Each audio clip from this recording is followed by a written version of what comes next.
Well, second chance. If this doesn't go well, then I don't know what to do other than just hope for the best. See what happens. Let's refresh the YouTube page so I can pull out the chat if it ever shows up. And it hasn't showed up yet. Okay, so what I want to talk about is I want to talk about science fiction, like real science fiction. I know that's weird, right? Like nobody actually wants to talk about science fiction. They want to talk about how on uh okay, yeah, gotcha. They really just want to know how many lightsabers are going to be used or whatever like that. And honestly, I would prefer to have a real discussion about real science fiction. Now, I know there's a lot of novel readers out there. There's not a lot of novel writers out there. So I believe I put the StreamYard link into the chat. If I did it right, then you're welcome to join me. If I think you're an a-hole, I'll kick you off. I'm going to try not to cuss as much as I possibly can.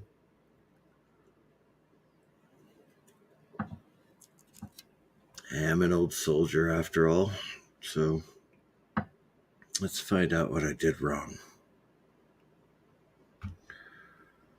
Maybe I should put one of these up here, one of the banners, right? Like, yeah. Oh, my goodness. Huh. Well, I don't have any brander. Huh? I don't have any brand either. Wow, weird. Well, you let your credit cards go for a little while, and what happens? Life. Life, the universe, and everything. Another science fiction author, which is awesome.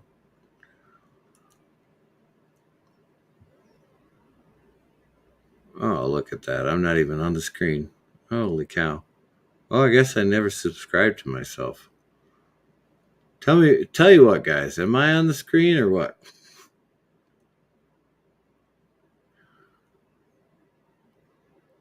Maybe I'm not. Maybe I'm not. That's all right, though. It's a live stream, and I want to talk about. Oh, yeah, there you go.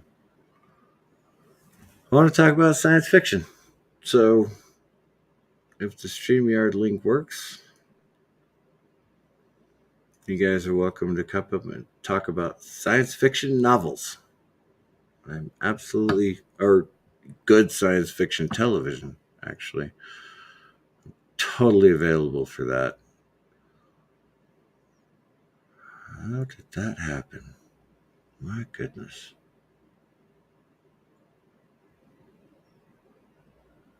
Okay. Yeah, I know I'm live. Thank you. View on YouTube. There you go. That's what I was. No, come on. Oh, there I am. Okay. Move that screen over to the other one. There I am. Okay. I'm live on YouTube. And that StreamYard link, I don't want to mess it up again, but yeah. That's me. Okay. Awesome. And I'll talk to myself for a little while because apparently that's fun.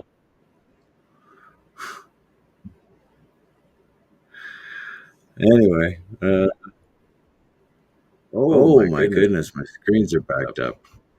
Well, there's your problem. All right, Sci-Fi Nation. You are absolutely welcome to come up here. But you gotta be good. And there's Jedi Bill. What's up, Jedi Bill?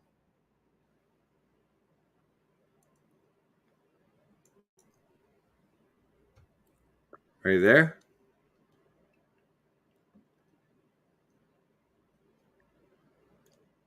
Oh, my computer must be going very slow right now. Are you there, Jedi Bill? Okay. I see you, but I don't hear you.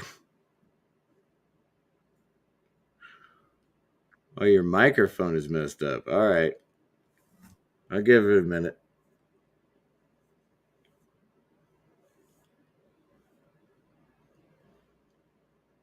How do I pin that StreamYard to the top? Obviously, you got in, so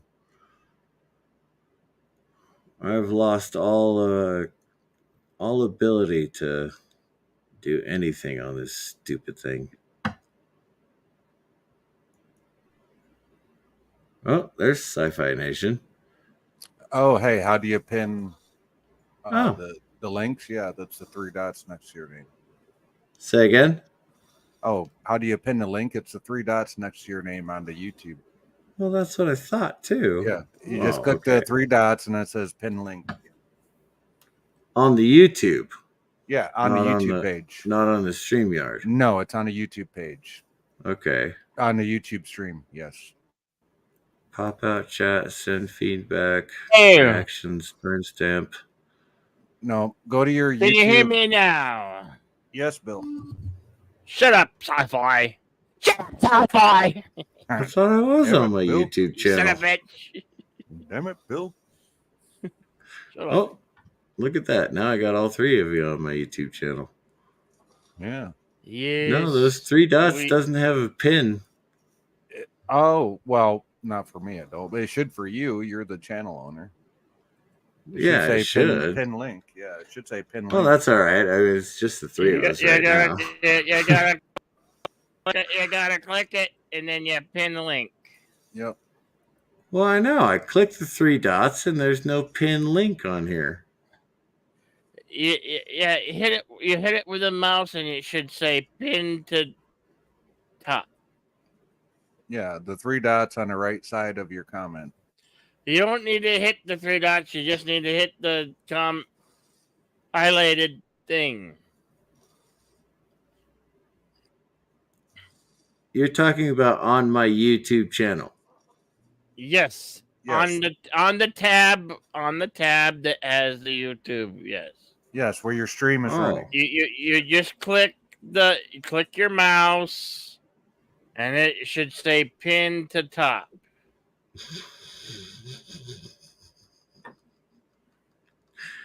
Well, that ain't working. Well, son of a bitch! You want to talk there? That's Sci-Fi. Let's talk some Sci-Fi Nation. Sci-Fi. Yeah, let's talk sci-fi. I want to talk actual sci-fi too, not like these crappy movies and TV shows that have been coming out lately. I want to talk about real sci-fi. Okay, let's talk about some real sci-fi, some good old classic sci-fi. Yeah. What authors do you guys know? Arthur C. Clarke is good. There you go. Talk about Arthur C. Clarke. Oh, well, he did the 2001. Well, yeah, everybody knows that. And he also did H.G. Wells, the King. Yeah, do you really want to go all the way back to H.G. Wells to start with? I thought we'd start with more contemporary authors and then move backwards. Are you afraid of it?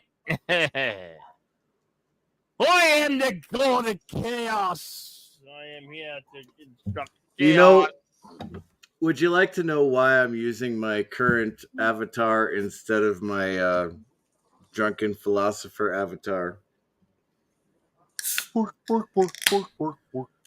I am sobering. You sobering? I know. I know. It's crazy, isn't it? Well, I did notice you do sound more coherent tonight. So I stopped drinking and I thought to myself, I said, I'm actually smarter than I was when I was drinking.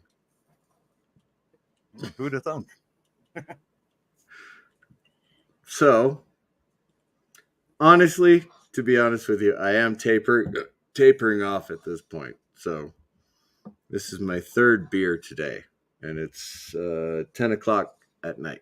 So, That's pretty good for you, CCDB. I'm proud of you. yeah. So, next week I should be down to 2 beers a day. And at that And point, then the at that point, following what's the week, of point? course, Right? I'll probably just stop drinking altogether. Yeah, I was gonna say if you're only drinking 2, at that point, it's like, what's the point? So. The point is, and let me explain, because you've lived with your wife, right? And she has Yeah, MS, yep, right? So yep. let me see if I can explain this. The stress of the situation. I No, get that. the trembling, Oh, the tremors. the trembling.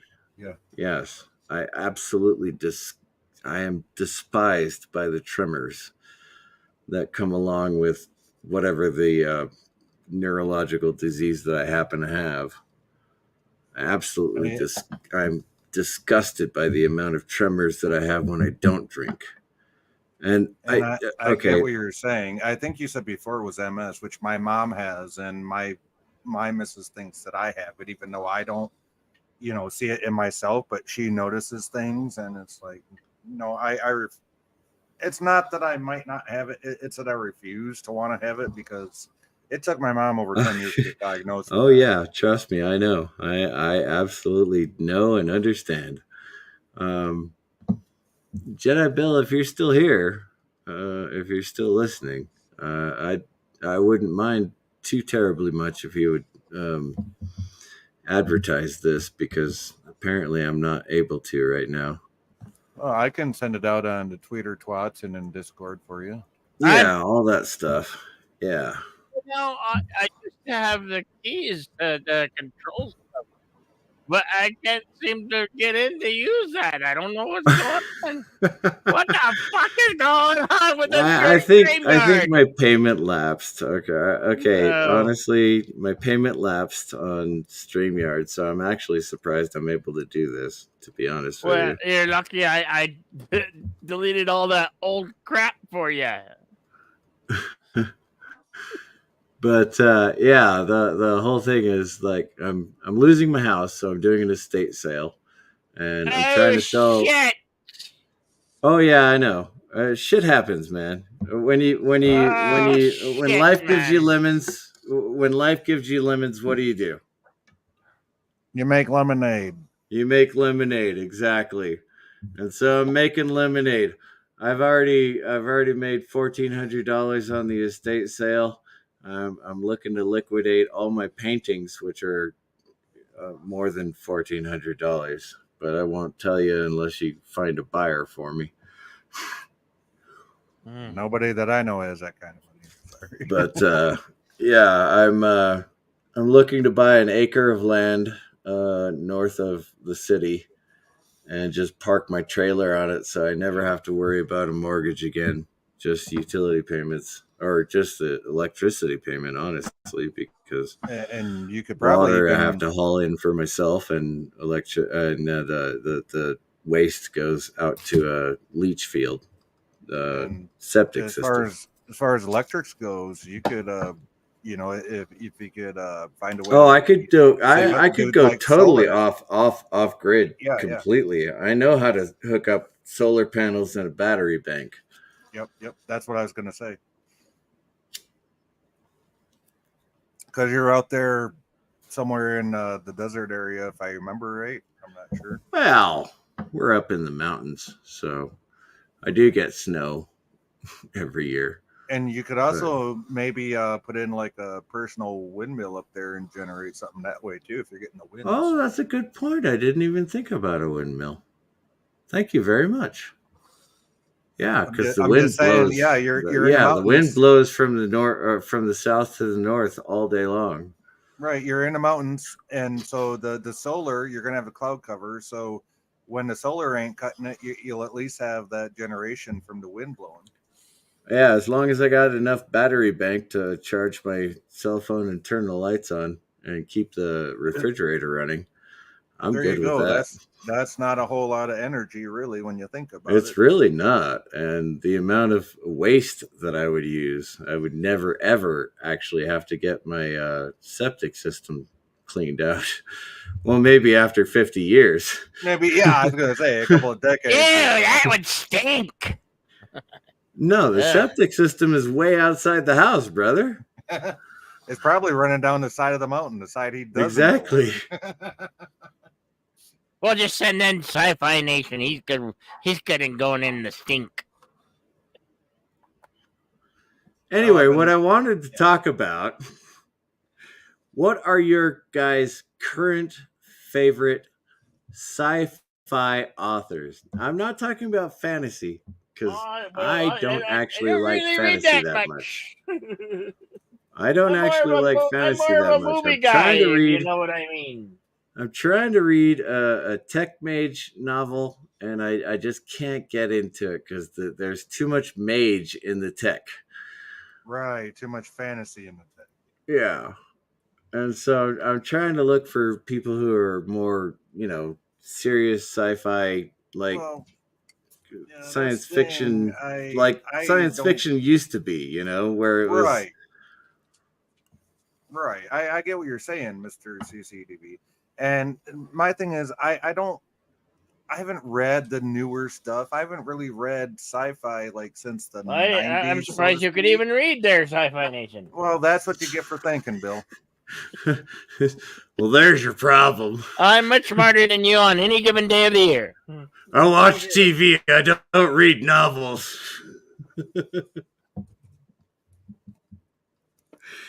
Honestly, I do believe that's actually one of the problems. That's one of the problems is people read or they watch what they think is sci-fi, which is the Disney Star Wars and the crap that's coming out. It's like it's what the producers say is sci-fi, but it's not really. It's sci-fi. not really sci-fi. No, I mean you cannot go. Okay, for instance. Now this is just a for instance, so don't go down the rabbit hole on me. All right, but the Obi-Wan Kenobi TV show. Shit. Utter shit. It's the when what's her name got stabbed with the lightsaber from Darth Vader, right? Totally should have killed her. Totally should have killed her completely because the lightsaber is a laser and it throws out all kinds of heat all around it. So all your organs are fried. All of your organs are fried. Doesn't matter where you get stuck in the gut. All your organs are fried. So wouldn't that mean that it'd be self-sealing since and it's automatically she walked away. She walked away from it. She walked away from it and she flew to some planet. No, it was the desert planet that Luke Skywalker is from. Oh, Tatooine. Tatooine. Where everything in Star Wars happens. For God's sake. You gotta love those sand people. Anyway, so she flew there and she got there before anybody else got there. After she had been stabbed in the gut with a lightsaber. Really? Well, listen to what you just said, though, Mr. CCTV. It's so hot, right? That you said their organs are imploded or exploded. But also, that would mean it automatically cauterizes the wound. So there is no bleeding out. There is no risk. Oh, for the love of God. Seriously? I'm just saying, just going by your logic there. Are you aware that a 105 temperature is death zone? Yeah. You got to drink like so if you get a lightsaber, which is a laser sword, which is in the Kelvin units, not Fahrenheit, Kelvin. Oh, Kelvin's. Oh, well, that's different. Okay. You are literally fried from the inside out if you Yeah, get you're stuck with a done. lightsaber. You're toast. It's like they let you up on the Green Mile. You're done. And then some. So, now, again, I didn't want to talk about modern science fiction that people are watching. I wanted to talk about old science fiction where actual doctorates were, writing stories. People who actually knew physics and biochemistry who were writing fiction stories back in the 50s and Back 60s. in the That's day, what I yeah, wanted to talk about. Isaac Asimov, Yes. I, Robot. Yes. Robert, yeah, I Am Robot, exactly. Are you familiar with that book? Yes, absolutely. That's why I kind of cringed when I saw the movie. Yeah, real science fiction, real robot stories. As if we would create an AI that wouldn't have controls on it that said don't hurt humans. I mean, Well, honestly, seriously. Asimov was the one that came up with the three laws of robotics. He is, exactly. He read RUR in the original Romanian and then translated it into English and said, no, that's not how robots would act. We wouldn't program robots No, that we way. wouldn't That's program. dumb. We'd make sure they couldn't hurt us. We'd make absolutely sure they couldn't hurt us. And then everything that Asimov wrote after that was based on the concept of the three laws of robotics. Yes. Rule number 1: a robot may not hurt a human being. Rule Rule number two: two. a robot may not cause harm to come to any human being due to his inaction or actions. Good Rule guess, no- but that's number 3. What's it's number 2? Oh, I thought 3 was okay, so that was 3. Crap, what's number 2?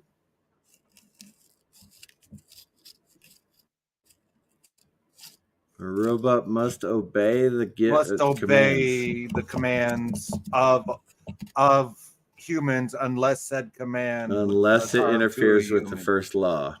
Right, yeah. Right. That So yeah. let's say you've got a little robot that is going to the grocery store to pick up a quart of milk. And it starts coming back. Now, this is a primitive robot. The very Right. first It's like a generation. drone. It goes from point A to point B. Yeah, it goes to the grocery store. It gets a pint of milk, pays for it with whatever It scans tap the or chip. It scans scan or something like that, and it's on its way home. And a group of kids surround it and says, "Take yourself apart." A robot must not let harm come to itself if it causes harm to a human. Unless it causes harm to a human. Exactly. It says, And if it were to take it, I'm taking milk this milk to my master because it's to feed my master's baby. So no, right. I'm not taking myself apart. Life. Can't talk to me about life. Brain to half the size of the planet. Have you guys advertised this already? I did on Twitter and just Discord, wondering. yes. Apparently, a lot of people don't like real hard sci-fi. That's what she said. Never mind. That is unfortunate. I expected a full panel of sci-fi geeks on here, so I was mistaken. Well, it's relatively late. Most people are sleeping, especially on the East Coast. Well, fair enough. Honestly, it is Monday morning or nearly Tuesday morning for most people. Yeah, but we did try, Mr. CCBB, so it's and I appreciate that. I do. Because I think I was having such a good conversation earlier. I didn't want it to end. Yeah. Well, absolutely. give it some time. I mean, give it some time there, Mr. TV. If you talk about it, the people may come. They may not. They may come. You never know. Let's talk about Robert Heinlein. Who? You should. Yeah, that's good. Okay. Jedi Bill, I'm assuming you're going to say who. 2. Uh, I don't want to talk about modern pop culture. Why Well, the hell would no, I we want don't to talk have about to. modern pop culture? Well, that's why Modern I brought pop up. culture is just garbage that's thrown on the screen with a bunch of CGI. Starship Troopers. There's no thinking. There's no thinking behind anything that goes on in Well, in the I beg to modern differ. movie I or beg to in the modern differ. TV show. Gene Roddenberry's Earth Final Conflict gave you a lot to think about in that TV show. Say again? Earth Final Conflict, Gene Roddenberry's show. Uh-huh. That show was amazing. It was about the Talons that came down to Earth, and they were sharing technology and all this, and even the humans that they had working for them were digging into a conspiracy that the Talons had. That actually had some really, really, really great storylines in it. Robert I did not know. Hyland wrote Well, Starship honestly, Troopers 1959. Say again? Starship Troopers Starship 1959? Troopers, he wrote it and it came out in 1959. Do you want me to contrast that novel compared to the book, or do you want me to say I that don't know. that novel was You great? bottom up, dude. That novel was fantastic, and the movie was awesome. The movie has a lot of problems, obviously. Rico's Roughnecks. I mean, come on, you I had mean, Doogie seriously, Howser. Rico. You had In the novel, Rico actually went through the entire stage of The military only bug progression. is a dead bug. In the book, Rico actually went through all the stages of military progression. But in the novel, or no, in the movie, he just got promoted over and over again because he was such a strong and handsome guy. That's why he got promoted Richards. so often. But okay, take Star Trek 2016 for example. Star Trek 2016, for example, the J.J. Abrams version Star Trek of Beyond, Star Trek. the third movie. Okay. Yeah. Well, third movie. What are you talking about? Well, yeah, no, the 2016. JJ's first that was movie. The first one. That was Star Trek. JJ, it was no, literally JJ's labeled first movie. Star Trek. No, his first movie was in 2009. Was it in 2009? Yes. Are you sure? I thought it was. Yes. Oh, It okay. was 2009. Okay, I Star can't Trek believe 2009. Sci-Fi actually got something right for once in his He did. miserable Okay, life. all right. Well, You got again, me. Bill, You got Bill, me. that's what you get. Okay. So take, for example, 2009 Star Trek. Cadet Kirk was smuggled onto the Enterprise. He's a cadet. He has not even graduated yet. No, because the Board of Inquiry hadn't made their decision yet, and he was grounded. And he was smuggled onto the Enterprise. And by the end of the movie, he's the captain. Are you kidding me? Well, technically, is this modern writing? Is this modern writing? Because even in the 60s, when they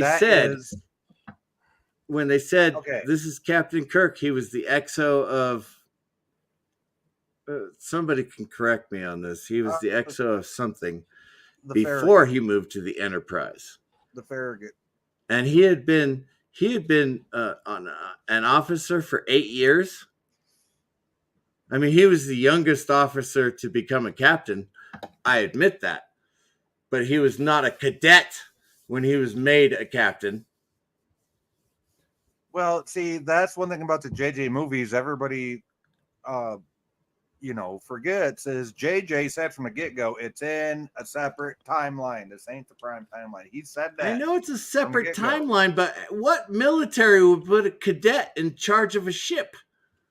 One that just got their ass handed to him by a ship from the future. It doesn't matter. He was outranked by several people on the deck. Several people on the deck. He was outranked by several people. But you also got to remember, Pike made him acting first officer, and then he made Spock um, face his emotions because of what just happened, because Spock was emotionally compromised Oh my God, because of what happened. is that really Yeah, that's the actual thought? Starfleet regulation. So they were going within Is canon that when they really did the that. thought? Are you my counterpart? I'm not trying to be your counterpart. I'm just trying to say they were going by established canon and It's not established canon. well, Nobody got promoted to you know captain what? from cadet. Nobody. It was said on screen. Pike made him acting first officer. Okay, acting first officer. Okay, I was acting XO for my company once. Right. Until you had somebody else come in and, relieve you or whatnot. But Oh, for God's sake. Okay. I know you keep ragging on me that I was in the military for a long time and blah blah no, I blah. don't. I'm not ragging on you for that, bud. I appreciate what you did. I love what you did for us. But honestly, a private would not be put in charge of a company. It doesn't matter how many people died. It doesn't matter whether the timeline And requires it or not. I A agree. private would not be put in charge of a company or a battalion. And I Would agree. not If you're happen. talking, I agree. If you're talking real life, but we're talking about a movie here with their Well, that's the own thing. procedures. That's why I said sci-fi, hard sci-fi versus fantasy. So Star Trek is now fantasy. So you can do anything you want. Well, to be fair, you wouldn't be the first one to call it science fantasy. It's not science fantasy either. It's just plain old fantasy. Okay. Well, I'm not going to argue with you if that's how you think of it. I'm not going to argue with you. Well, I mean, take Discovery, for example. All right.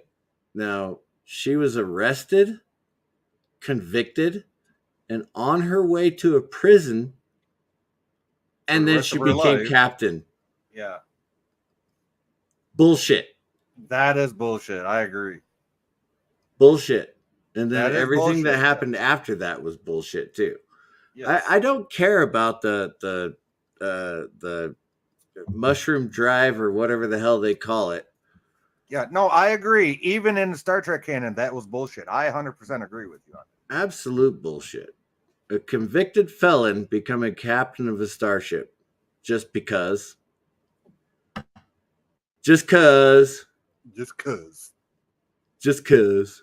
That's bullshit. No. Yeah, I want to talk that about was hard science fiction, like actual science fiction. Not this bullshit that they think that Disney or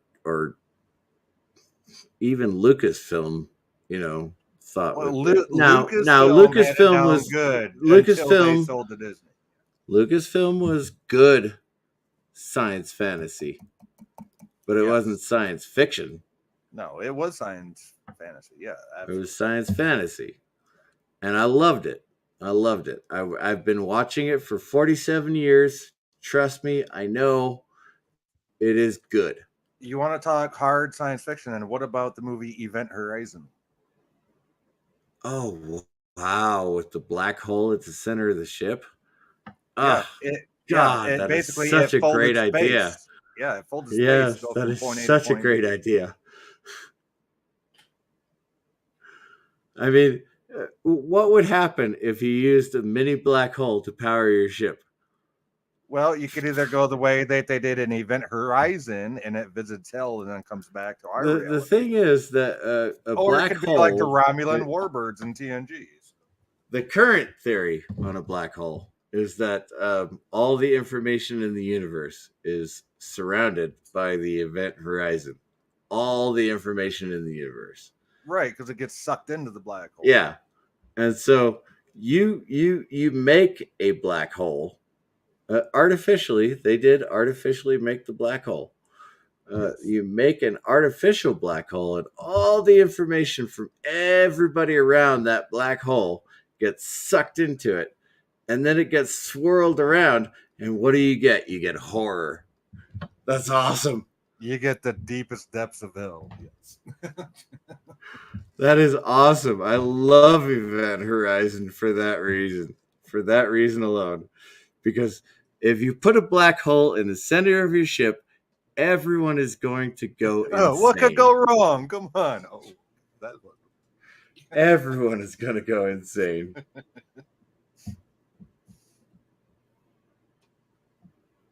And the thing is, the original crew all disappeared, and the ship reappeared 8 years later. It was the rescue team that wound up losing their minds, including the guy that built the ship. Right. Well, I mean, the Dr. guy who Weir, built the yeah. ship ended up being the protagonist. What's his name from? No, the antagonist, Dr. Weir. Antagonist. Okay. Yeah. And it was Lawrence Fishburne that was the protagonist, the leader of the Really? rescue team. Yes. I thought it was flip flopped. No. The guy, Okay. the white guy that played Dr. Weir was the antagonist because he's the one that got possessed by whatever came Well, he's back. the one who actually created the Right, and black he's the hole one that drive. built the ship Yeah. in the first place. Yeah, but And he's the so one that when got he got possessed there, he by all went the evil insane. stuff. Okay. Yeah, Got yeah. you. Okay. Well, everybody on the ship went insane anyway. Yeah, I think the only one that actually survived was Lawrence Fishburne's character. I don't remember, honestly. I haven't seen it in a long time. But I know what you're talking about. Yep. Who am I've I actually, Who am I thinking of? The guy that played in Jurassic Park. yeah, that's the guy that Sam played Neill. Sam Neill. Yeah, That's Sam that. Neill. Yeah, Right? that's the guy that played Dr. Weir. Yes. He's the antagonist? Yes. Are you sure? I thought he Yes. was the protagonist. He might have started out as one, but he turned into the guy that got possessed, so he became an Oh, antagonist. right. And then he went insane. Right. Yeah. Okay. No, he already was insane. Well, undoubtedly. Well, you he kind was of got to be to insane say, I'm going to and put a trying black to- hole in the middle of a ship and make it I'm go. going to put a black hole in the middle of a starship. You're Yeah. an idiot. That's a Sci-Fi. great idea. Oh, my goodness. You got to be a little insane to come up with that idea. I'm just saying. No, that was actually a really good movie, though. I don't remember what the movie was called. It was, the reason I didn't think it was, I don't remember it is because it wasn't very good. But Moonscape or something like that. I don't think that's the right name. But, I was a teenager and I was like, oh, I want to see boobies. So I picked that It might movie. have been called Moonscape. You never know. I picked that movie when my dad and I went and picked, VHS tapes. I Yeah, was what like, the perfect sci-fi movie? Have a base vampire and call it Life Force. Life Force. Where the girl's naked all throughout the whole movie. And we're not just talking boobs, we're talking the full frontal nudity there. oh my goodness. There's God, a sci-fi good, sci-fi movies in the 80s were so good. oh, they For were. a lot of reasons. There's actually one from the 80s with Jeff Goldblum. It's called The Fly, which is actually a remake of a 50s movie by the Oh, I know. Yeah. that talk about a sci-fi with a little bit of horror mixed in. But Gina Davis was pretty nice in that movie. Yeah, I'll give you that. But we're going back to hardcore sci-fi. Hardcore sci-fi. Not hardcore porn sci-fi, but hardcore sci-fi. Yeah, I think we got that. All right. Well, I've got some examples. Okay. David Weber. You guys ever heard of David Weber? Yes, I've heard of him. Have you read his books? Can you name an example and I can tell you if I did? It's been so long since I've actually read a book. Honor's Glory. No. Honor Harrington was the what was she when she started? She was a commander. the character name sounds familiar. Was it made into Yeah, something on screen? Honor Harrington was not. She was not in command when the first novel started, and then I think it took like 2 or 3 novels for her to finally come into command. It's been a long time since I read that Honor Harrington series. So much pop culture crap is in my brain right now.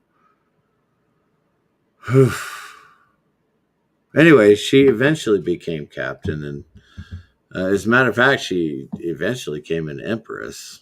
She married some emperor's son, but she was always a naval military commander. You know, when space warfare starts, we are going to be a naval system, right? Like the army is going to be like deploy down to the planets, like as I said earlier, uh, the army and the Marines, whatever, you know, the combat forces Yeah, are they'll be going the to ground be troops. Yeah. thrown down to the planet, Yep. right? Not docked on the planet. They're not No, going to they're going to go on land on the drop planet. ships and go We're down going the to planet. do parachute jumps, Yeah. like uh, The the space Band of jumps. Brothers. Yeah. Yeah, it's Or going they're to going to be have space drop ships jumps, or right? drop Drop ships or ships and something. everything. Yeah. Yeah, exactly. And so those troops are going to hit the ground running, and the Navy is going to be up in space going, "Oh boy, I hope we dodge these, Okay, you know, Mr. CCD, incoming fire and stuff." you just brought up a good point, right? You said that when we go out in space, we start doing that stuff. It's going to be set up like a navy. However, um, as we all know, back in the 70s and 80s, you know, you had the U.S. Air Force, and you also had their little offshoot branch that had to do with everything with satellites and stuff, and from which Oh, for God's Space sake! Force Of was made out course, of. they're not going to go with the Air Force, No, they're gonna go with Space Force. That's the thing now. So which is going to be based on the Navy. the Navy is gonna make frigates and destroyers in space. Space Force. There's also a TV show on Netflix. That was a great show. I love it. Running by the Air Oh, Force, the Space U.S. Force Air was Force. hilarious. I love that show. Running into satellites and stuff. Oh my God, I laughed my ass off every time I watched an episode of Space Force. I need to watch that again. Steve Carell was amazing in that show. Oh my God, that was awesome. But no, in reality, it's going to be Navy based, of course. Which in And 9 out of 10 sci-fi movies or shows, it is naval based. well, naturally, I mean, Navy only has 3D. Air Force has 4D, and Up, you down, know and what that side to means, side. right? Up, down, and side to side. Up, down, and side to side, exactly. 4D. So the Air Force has 4D, which absolutely makes sense that the space what did you say it was? Space Force. Space Force, yeah. Space Force is based on the Air Force. I'm like pigs in space. That may be the Air Wing, okay, but the big they carrier, could be the carriers could have the Space carriers Force pilots sometimes doing the fighters. someday Yes, that we'll make someday. someday. The space carriers, they are going to be uh, Space they Force are pilots going to on be a space navy carrier. it's going to be based on the Navy, and then the ground forces are going to be based on the Army and the Marines. As well, I think the Marines will mostly stay back on the ships to guard against the aliens beaming on board. yeah, alien invasion, and the Army is going to be the ones on the Gonna be with the the boots on the ground ground pounders. on any Yeah, the planet ground they show pounders. up to. So that covers all 4 services. I don't know what the Coast Guard is going to do. You know what? They can have their little cutters orbiting the Earth.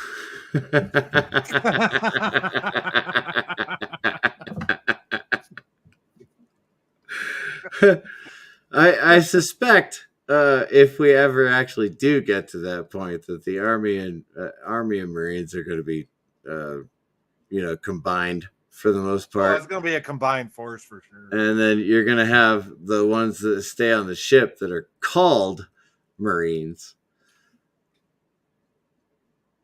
They're called Marines because they are literally the ship's security force.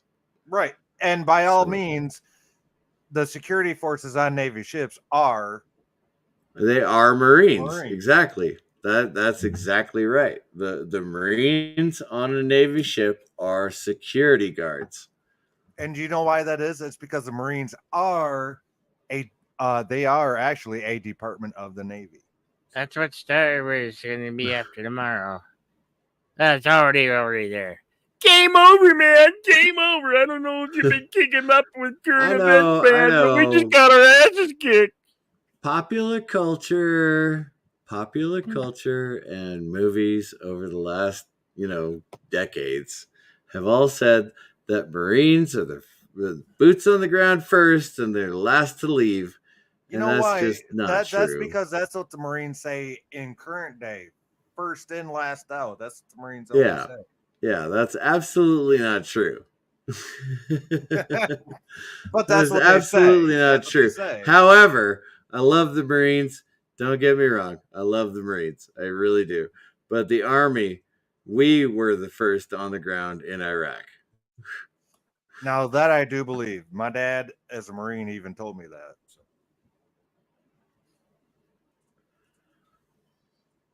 Anyway, yeah, so that's modern pop culture. So let's go back and see what the authors of the old time science fiction guys who thought that we'd be on the moon by now or even outside our solar system by now. Let's talk about those guys. Yeah, we can. I just want to say one more thing though to this topic. Space Marines or whatever that's called. Space. The one Yeah, just say space. Colonial Marines. Everybody knows, Marines. Yeah, the Colonial Marines. All I gotta say is Doogie Howser. That was in Starship Troopers. He was. Yeah, that's the one I was talking about. Starship Troopers, and that was Army, by the way. Yeah, Doogie Howser. Doogie Howser was Army, by the way, in case you were wondering. We caught Not the brain Marine. bug. It's afraid. No, it doesn't matter. The drop troopers. The Drop ship. We are talking about Starship Troopers right now, right? Yes. Yeah. Okay. The only bug, the dead bug. Sorry. I did not understand that one bit. The only bug is a dead bug. The only thing The only about good bug is a dead bug. Oh, the only good bug is a dead bug. Yes. Okay. Yeah, it's they were actually army. Well, if you equate it to today, Army airborne. It's like if you took the Army airborne and gave them Orkin training. Yeah, basically. That's basically what you had. Yeah.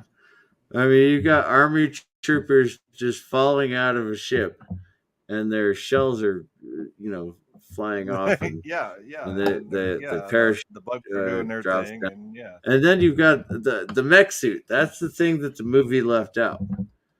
I'm glad they did. That would have made it like just I would have lost it. Like I would not have even watched movie if they even had any mech stuff in that.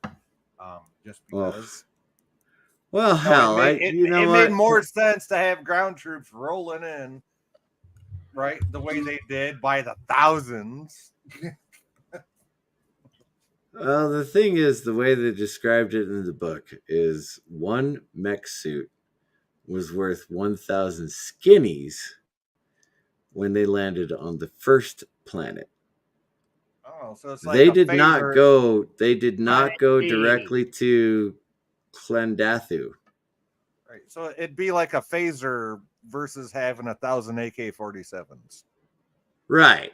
Yeah, exactly. And they did not go directly to Clendathu. They went Do you from want to know skinny more? planet to another associated planet to another associated planet. And during that time, Rico was an exceptional soldier, very smart, Paul and Verhoeven. they Yep. decided to send him to officer candidate Robocop. school. And Yeah, they so did. They the even said that in the movie too. So yeah. yeah, the middle third of the book was him learning how to be an officer. The middle third of the book, which most people skip over. It was Right, him which learning is how to kind of the be an most officer. interesting. Yeah, it's kind of the most interesting, and it's also the part of the movie that gets the least amount of time. It gets the Kind least of. amount of time because it's not action oriented. Right, but I mean, it tells the story though, so it's like, eh. I'll be right back, guys. I got to go for a minute. I'll be right. I'm just gonna mute. I'll be back in a minute. All right, no problem. What you been up to, Jedi Bill? Or God of Whole bunch Chaos, of or stuff. whatever you're calling yourself now? Just a whole bunch of stuff.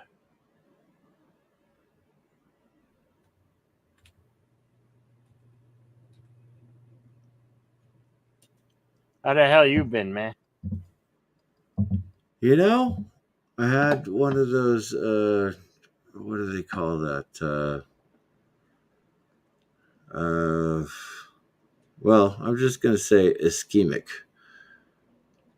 I had an ischemic stroke, right? Like one of the blood clots that broke off from my ankle got to my brain and messed up my left side. So it's a lot of difficulty for me to move. You remember last year when my truck fell on my leg Yeah. and shattered my foot and my ankle, and so those blood clots have been traveling to my brain lately. So, Fuck. oh, how is the shower scene in the book? That's funny. I'm glad you asked that, honestly. You know, the funny thing about Heinlein, he was really, really conservative when he wrote that book. Not by choice, but because he wanted to get published, which makes What's sense. up, Shifty-gism? Thank you. Yeah, but yeah, in the middle of that book, he thought he really concentrated on the military stuff. So he didn't really, go into the boy girl thing.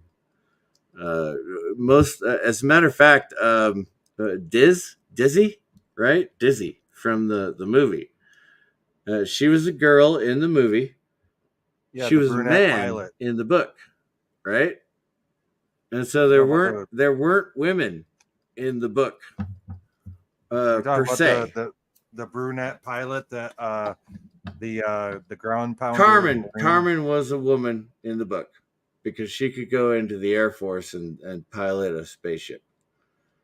Oh, hey, Shifty Gizm in the chat. How you doing? Yeah, Carmen was a girl, so she could go into and they actually ended up at the end of the book. But don't worry about that because we're talking about the movie right now. Dizzy was a man. Oh, okay. He died on Rico's first mission. And so there was no love affair between Dizzy and They did not have Don't there's Ask, no Don't love Tell, so affair it didn't between happen. Dizzy and Rico.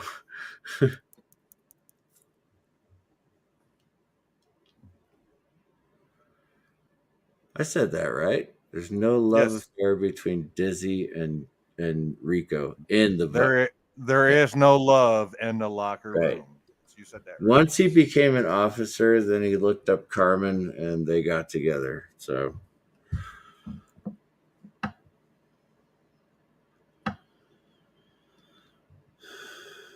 Shifty Gizm almost the insomniac soup. I know. Yeah. Which said. I know, but I want to talk about hard Yeah. sci-fi. All right, I really do.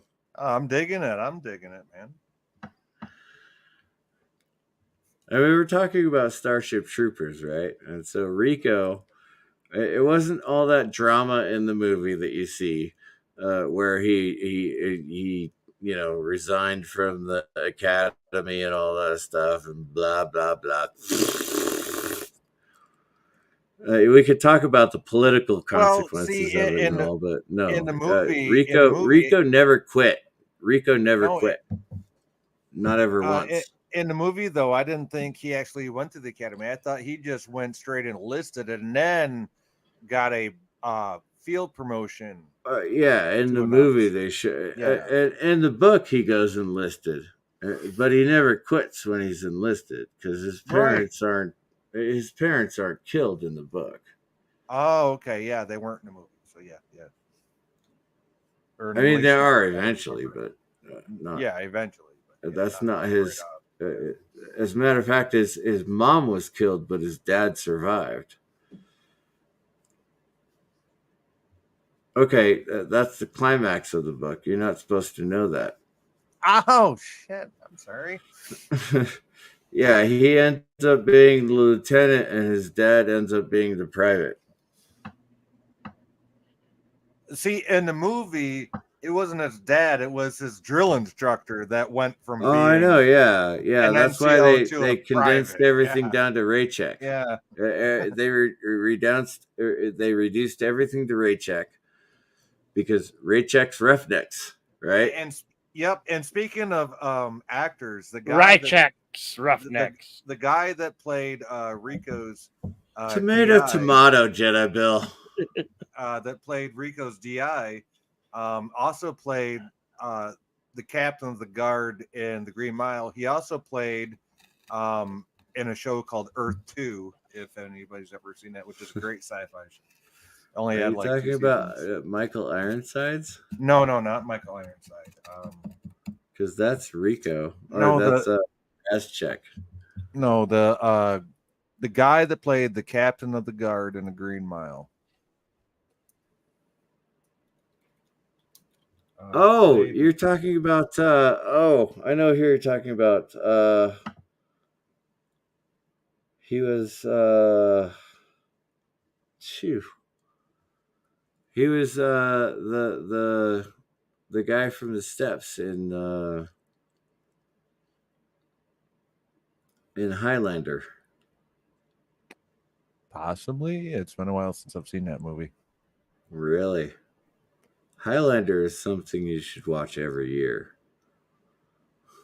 I just can't think of his name right now. Yeah, I'm drawing a blank too, to be honest with you. Hold on here. I'm going through the cast. I'll know him as soon as I see him. How is the shower scene in the book? Yeah, no, Clancy Brown. That's his name. Yes, Clancy Brown. Thank you. Yes. The Kurgan. Clancy Brown was amazing. Yeah. As Better app drill fade instructor away. Zim. Drill instructor Zim. Dr. Zim. Yes. Yes. Clancy Brown was fantastic in that role. Yes. He also played in a show that had 2 seasons. It was called Earth 2. I still have it on DVD. Very good I show. have it Very on underrated. well, Very underrated no, show. I watch the streaming channels. I don't actually own very many CDs now. Oh, I don't either. It's one of the ones I bought years ago that I still have. Yeah. He was the sheriff on Sleepy Hollow. Yes, he was. Yes, I used to watch that with my ex. Yes, he was. Yeah. Yeah. Yeah, he's a great actor. Yeah. He is. He's very good actor. Very underrated actor. I just, you know what? Everybody goes, "Oh my God, that's the guy from Highlander." Not me. I'm like, oh, that's a guy that was a captain of the guard on Shawshank. No, he's from Highlander. Absolutely, he's the Gorgon on Highlander. Yeah. Or no, what do they call them? Kurgan. The Gorgons from the Kurgan. Yeah, he's Kurgan in Highlander. Shifty Gism says, well, the sheriff for the first episode. Oh yeah, I know. For the first episode, I know he died immediately, basically. But yeah, that was yeah. So yeah, Starship Troopers. As much as I compare and contrast the book and the TV show all the time. But the other book that I've read, let me look it up on my phone. It's called Armor. It's written by a British guy, Amirroumar.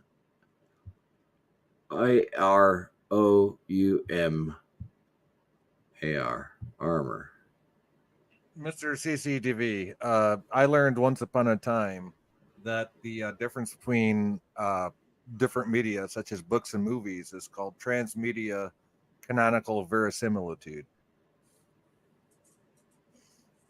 Oh no, I get that. I know that. I'm not trying to say that it's a one for one thing on science fiction to real life. I'm just saying that one of my favorite books is Armor, and they do it really, really well. Oh no, that's cool. Yeah. Oh, he was also Lex Luthor in the Superman animated series. Oh yeah, I recognized his voice. And Mark Hamill was Joker in the Batman series. Oh, everybody knows Mark Hamill Yeah, was I know. Joker. I just had to think. Oh, there's a new Monster Hunter book out. Oh my god. Wow, sound like you're having a CC gasm over there. Oh, I was having a CC Gavin. And I'm not even gonna bother looking up Armor right now because I love Monster Hunter International and Monster Hunter memoirs. Those, what, I think they're up to 18 books at this point. The two I authors. can't. Is it on the Amazon thing with the Kindle Unlimited? Oh yeah, I Kindle Unlimited. Yeah, every single book by those two authors are definitely on it. well, I've got that if you need access to it. Okay, John Ringo. Well, no, we can talk about this off air if you need access to the Unlimited. Oh, I don't need access to anything. I can look them all up Well, I know. if I need details. I'm just saying I pay for Kindle Unlimited for the missus over here, and if somebody else can make use out of it, I have no problem with that. Oh, okay. She should probably start with "There Are Dragons" by John Ringo, or "There I'm Will Be Dragons" by I'm John talking about Ringo. you mushhead. Never mind. We'll talk about it. What, me? Yes, I'm Oh, I telling listen to you. audio. I listen to Audible, but I Oh appreciate that. no, yeah, I was gonna let you in on the unlimited Kindle Unlimited if Well, I appreciate that, but I can't hold the phone. I can't hold the phone in front of my face anymore. okay. I mean, I rested on my knee or I rested on my armchair to be No, able to watch. that's okay. You I know. didn't know if you had like a PC you could read it on, or if you had a tablet Oh type no, thing you could read it I on. generally don't try to sit in this chair very often because my feet are actually down and I'm supposed to keep my feet up. You know that I broke my ankle last year, right? I remember you saying something. Yes. Yeah, the end of July. The truck fell off of the jack stands and crushed my foot. Yeah, you kind of got effed up. Yeah. Yeah, so I've been out for quite a while. Uh, Is that healing up good for you though, bud? I mean, are you well, doing I all mean right? the ankle is healing up just fine. The problem is that whatever neurological problem is going on with me is causing Probably me got to lose. amplified that. Yeah. Yeah, it's causing me to lose muscle mass and stuff. So instead of being able to walk 2 miles now, I walk 2 blocks. Right. You So know what I you're mean? getting you're getting atrophied in your muscles. Yeah. Yeah. But I keep walking every day. Well, you have to. You got to stay active Right. as much as you can. Anyway, so what I was saying is, um, so what were we talking about? We were talking about sci-fi books. Didn't want to talk about pop culture. No, Wanted hard to talk sci-fi. about hard sci-fi. So Arthur C. Clarke or Isaac Asimov or Robert Heinlein, you know, so one of the Well, gods of science fiction. we were talking about Tom Clancy being in the Highlander, and then you went on to something else. I think. Highlander. You're right. Highlander is one of the best fantasy novels or fantasy movies I've ever seen. I've never read anything that had to do with Highlander. Right. Highlander 1 was the peak of perfect sci-fi.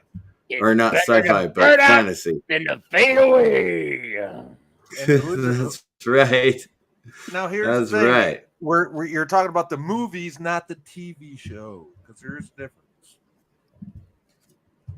What Especially TV shows? With the guy. Oh no! Yeah. What's his name? The guy that played Duncan MacLeod in the TV. Yeah. Oh, what's his name? Oh God, you gotta help me out on this one. I don't feel like I'll Google getting it on my phone again. Yeah, I'll get distracted. So, Duncan MacLeod. Adrian Paul, right? Thank you, Shifty Gizm. Shifty Gizm in the chat with the save. I'll be right back. I need to get another beer. I know I said I'm tapering off, but guess what? Tonight's not the night for that. You're having fun. I'll be right back. But, all right. Thank you, Shifty Gizm. Oh, for God's sake.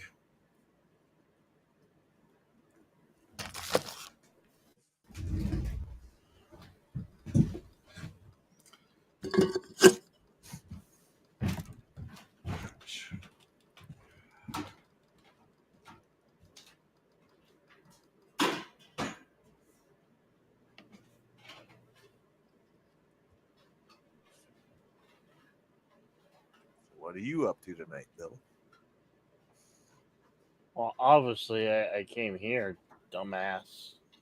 Well, nobody asked you to be rude. I just asked you questions. Ouch.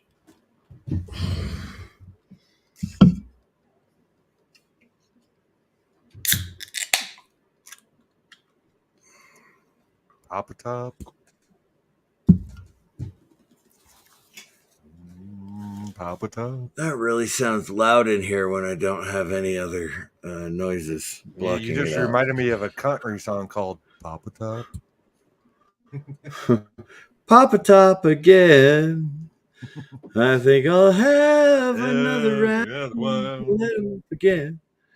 Oh, I know. That was a great movie, Shifty Gizm. Adrian Paul and Christopher Lambert got together, and they did. What was the movie called? Star WWF Superstar Edge. No, it wasn't. No. Well, that's what Shifty Gizm said in the chat. It was. No, that's just what Shifty Gizm said in the chat. I'll try to help you remember. I didn't pay attention to all those movies back then because you had like Kurt Angle playing some psychopath in one movie, and then you had Edge in another movie. I lost. Yeah, The Rock trying to take over Brendan Fraser's role as the Scorpion King and all that crap. It's like, really? No. I lost interest in the WW, whatever they're calling themselves now, back in the early 90s when I was a teenager. Well, I liked it when they were the WWF better. Wild World of Fucktards. Because, I think they had better storylines then. But I honestly, I don't know. I lost contact. The Attitude Era. The Attitude Era and the WW and the 90s was way better than the crap they got.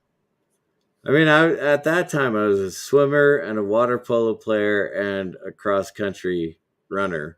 So I didn't really have a whole lot of time to sit around and go, wow, those guys can jump off of ropes really fast. Time. We ain't got time to talk about the time. Oh, sorry. That was Deanna Troy from doing her. Yeah. Anyway, it doesn't matter. So, but yeah, that movie, when Christopher Lambert was like, you need to take my head. And Adrian Paul was like, no. And Lambert was like, "You have to. There can be only one. There could be only one."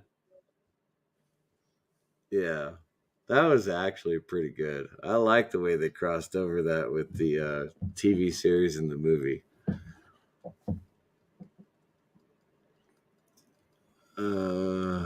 Okay, so hard sci-fi, or do you guys want to talk about fantasy now? Because Well, that's up to you, bud. You said you wanted sci-fi. I mean, we can think I about want what. hard sci-fi. I Okay, want then people to go, we'll "Wow, stick with that then. that's hard sci-fi." That's 'Cause you talk about what? Okay, for instance, may I? Well, of course, it's my stream. I get to do whatever I want. Um, um, if you have never heard an author talk about orbital dynamics, then you're not a hard sci-fi geek. The moon is a Again. harsh. No, the cat who walks through walls. That's what it was. The cat who walks through walls. There's an entire chapter Oh, there on is orbital orbital dynamics. dynamics. Yes, I know. Yeah, the cat will walk through the wall.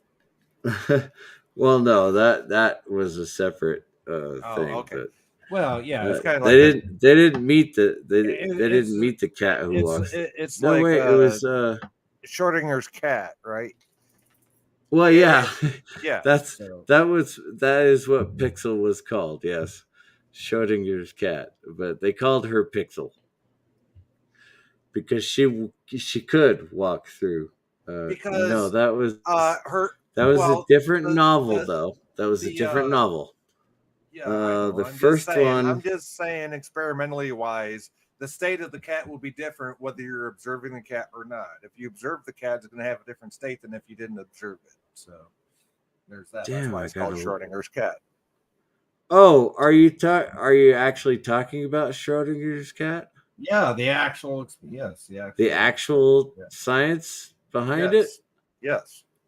Okay, you put a cat in a box. Yes. You Now, put a piece of uranium in the box, yeah, uranium 235, yes.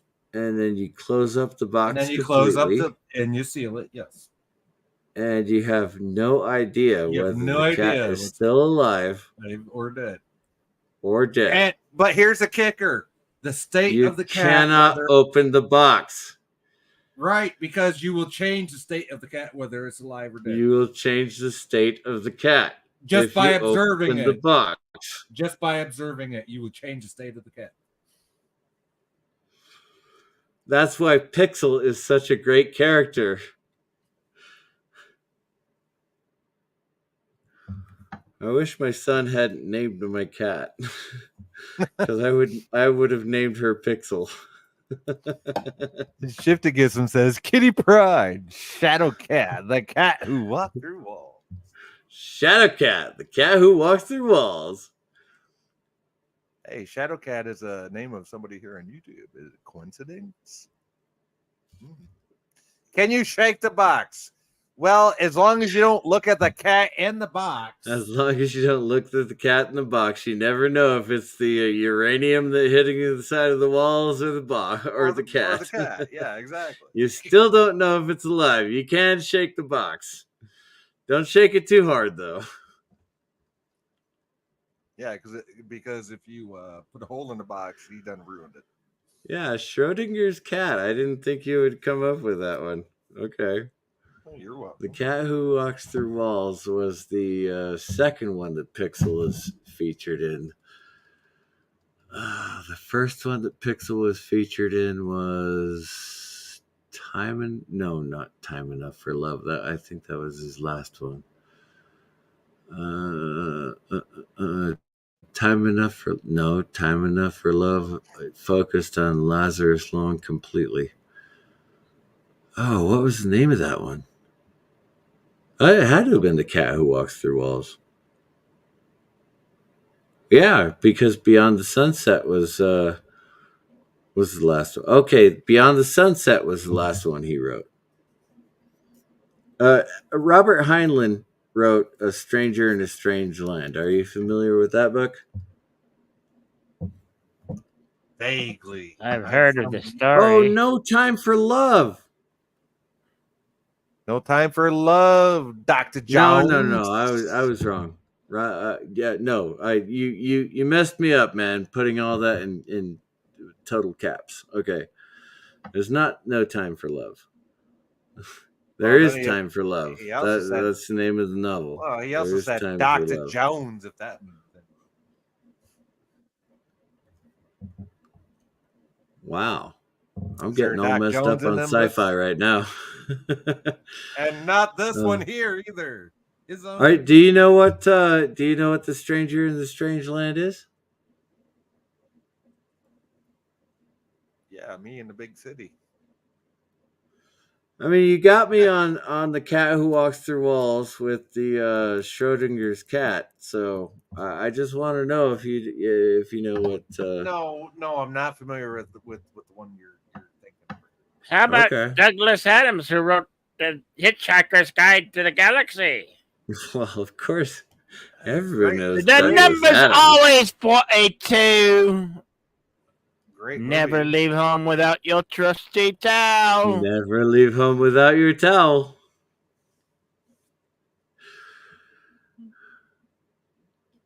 Marvin the Paranoid Android. Well, Life. he Don't wasn't so talk much to me about paranoid life. as just a depressed android. Look at Yeah, these that. walls. Look at these walls. Is there anything more depressing? It's a it's a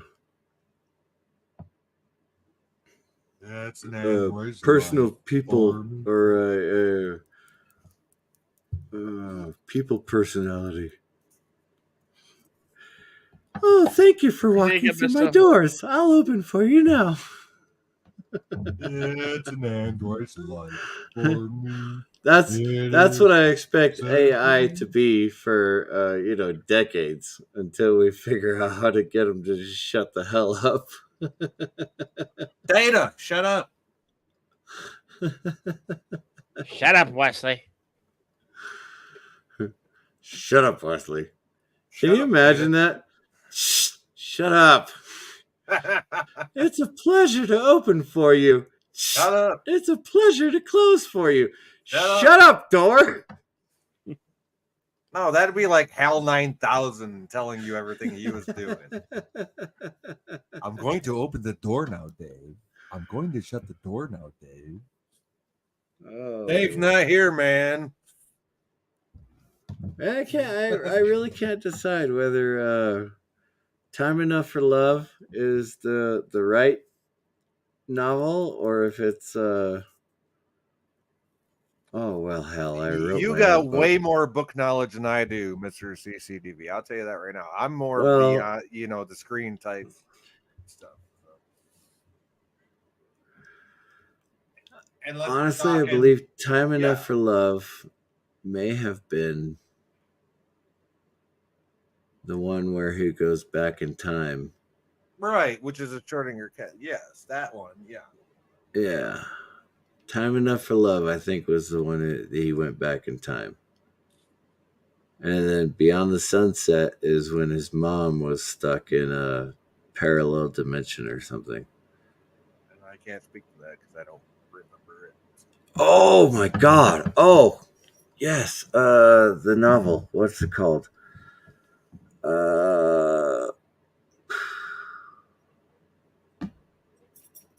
Nope. Blew my mind. I need some other author up here who actually knows, books. Yeah, because we have a song for that. It's got over his head and below the knees. To where he goes, we don't know. It'll come to my mind and I'll just pop it out of my mouth. Okay, let's move on to Isaac Asimov. Okay, I thought we did that one, but yeah, let's do Asimov. Really? We talked about iRobot. Well, that's all we talked about. That's all we talked. You're right. Go ahead.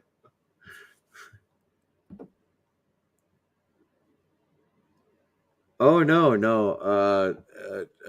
Robert Heinlein's time travel was all linear. No, he had multiverses, but his computer was able to sort out the multiverses so he could go back into his own timeline. Was it a quantum computer? Because otherwise, that would make no damn sense. Dude, they were like 80,000 years in the future. So yes, it was a quantum computer. They Okay, were there we able go. to, That's yeah. okay. Enough said. They had sentient AIs. I talked about the moon as a harsh mistress. Yeah, you did. That was the first sentient AI. Okay, enough said. Enough said. I'm done trying to joke with you. Go ahead. Oh no, go ahead and keep joking with me. I'm okay with that. As long as my brain is still working, I will keep going back and forth with you. Oh, go ahead. Let's. But the moon is the harsh mistress is the first AI that humans created, and because they were lazy. Well, that's no reason to create a entity to think for you. Well, it wasn't intentional. Okay, they had all these disparate systems that one AI or one computer controlled waste, one computer controlled water, one computer controlled Okay, uh, kind of like we got now. Okay, yeah, I get it. and then one administrator who got to the moon said, "Hey, let's conglomerate all this and make a Let's use computer." networking. Exactly. And he wrote that in the 60s.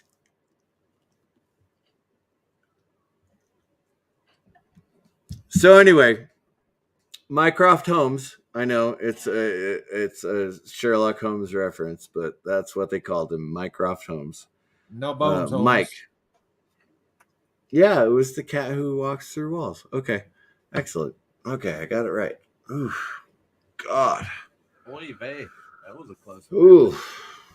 Okay, so Mycroft Holmes, the computer on the moon, became sentient. And that was the first computer in history that became sentient. According to Robert Heinlein. Right. All right. And then eventually several other computers became sentient. And Well, obviously, if one gets sentient, they got an open right. network. Yeah. At some point, when they started doing the multiverse theory, actually, let me turn on my camera because this is ridiculous. When they started doing the multiverse theory, They do the where they fishy could wishy. travel through time and change timelines and mix them all up and stuff like that. And now you're going to do the French tickler. Okay. Then they needed Mycroft because Mycroft was able to manage the entirety of the Earth and the Moon system. And they said Mycroft, or Mike, as he became Mike known. Croft. Mike became the sentient computer that controlled the entire arc of future history. Future history. Okay. Future history. Okay. Yeah. All right. Yeah. It's starting Okay. to sound a lot I'm like the done movie. I'm done with my hand History gestures. of Time Okay. Travel. Yeah. No, you're starting to remind me of a movie I watched. It's kind of a newer movie. But it's called The History of Time Travel. It's a completely made up movie, but yeah. Oh no, I love that movie. That's the one with the Irish guy and the English guy, and they get into a pub, and the Irish guy goes into the bathroom, and he comes out, and everything's different, and he's like, "What the hell's going on?" Yeah, the whole movie starts out like way in the future, like a teacher teaching these little kids that are like in third grade. Okay, students, and this is the very first time travel machine man ever invented. And then it goes off into all these other like stories about Okay. stuff You and that I are happened. thinking of two totally different It's things. called The History of Time Travel. No, you might be thinking of there's another one where it's called the history of the United States, but it's like the alternative history where if Oh everything was no, I just hate that show. backwards. Absolutely hate that show. Yeah, well, it was a movie, but yeah, No, I'm pretty sure it's the history of time travel. the history of Although time I may travel. be Yeah. mistaken. I mean, Well, don't hold they me to start out anything. like in the But futuristic spaceport looking library, and then the teacher is saying a couple of things. Then they go into all these different little short stories about stuff that happened in the history of time travel. So, all right, what you so I want to answer the question. Shifty Gizm, are you still with us? If you are, I'm going to answer the question. The question was, did he actually go back in time, or did he arrive in a separate branch? Now, here's the thing about Robert Heinlein. He eventually branched out into a multiverse. However, when he wrote Time Enough for Love, it was one timeline. And so, yes, he did go back and he met his mother, he met himself, and the universe didn't explode. He met himself, he played chess with himself, and he remembers playing chess with himself. So it was one timeline. great Scott. It was one timeline. Now, in the next book, The Cat Who Walks Through Walls. No, it was the one with Dora and Jeb and for God's sake. That's the door I'm thinking of. I could look it up. I need to look it up. Okay, hold on. I'm a map. I'm a map. I'm going to look it up. I'm a map. It's in my library. Hold on. Robert Heinlein. And Shifty There you Gizm go. is here, but Yep, I saw that. okay, awesome. Citizen of the Galaxy was a great book. I need to listen to that one again. Job was funny. Okay, so Strangers. Time Enough for Love was the one where Lazarus Long traveled back in time and stayed with his mother and father. And then there was The Cat Who Walks Through Walls, Citizens of the Galaxy, Half Space. Oh, he did a lot of juvenile novels too. And he put a lot of science into them. Oh, Glory Road was a great one. Okay. Where am I? To Sail Beyond the Sunset is the one where his mother is trapped in time. The Man Who Sold the Moon is the first guy who got a rocket to the moon. I Will Fear No Evil. No, I don't know what that one is. I should know what it is. Frost the Living, Star Beast, Farmer in the Sky. Oh, for God's sakes, where's his big time novels? Sixth Column, Beyond the Horizon. That's a good one. Assignment in Eternity, Pod Kane of Mars. Oh my God, my mom started me with Pod Kane of Mars. Oh my goodness, that's awesome. Okay. Wow, no kidding. He wrote a lot of novels. I'm not that prolific of a writer. Anyway, whatever. Whatever I was talking about.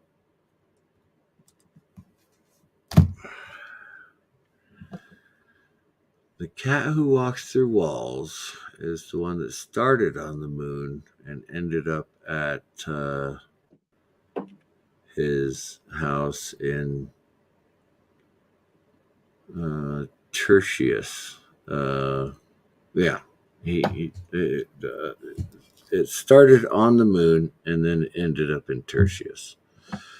And I always associated myself with Dr. Ames. He's the protagonist in that book, and he lost his foot, and he was an author. And I was like, oh, I broke my ankle. I'm an author. Now, mind you, I didn't think that as a teenager, but I did after a while. I think I read Mood is a Harsh Mistress after that one. Yeah, I did. Okay. Awesome. Wow. Thank you for straightening out my memory.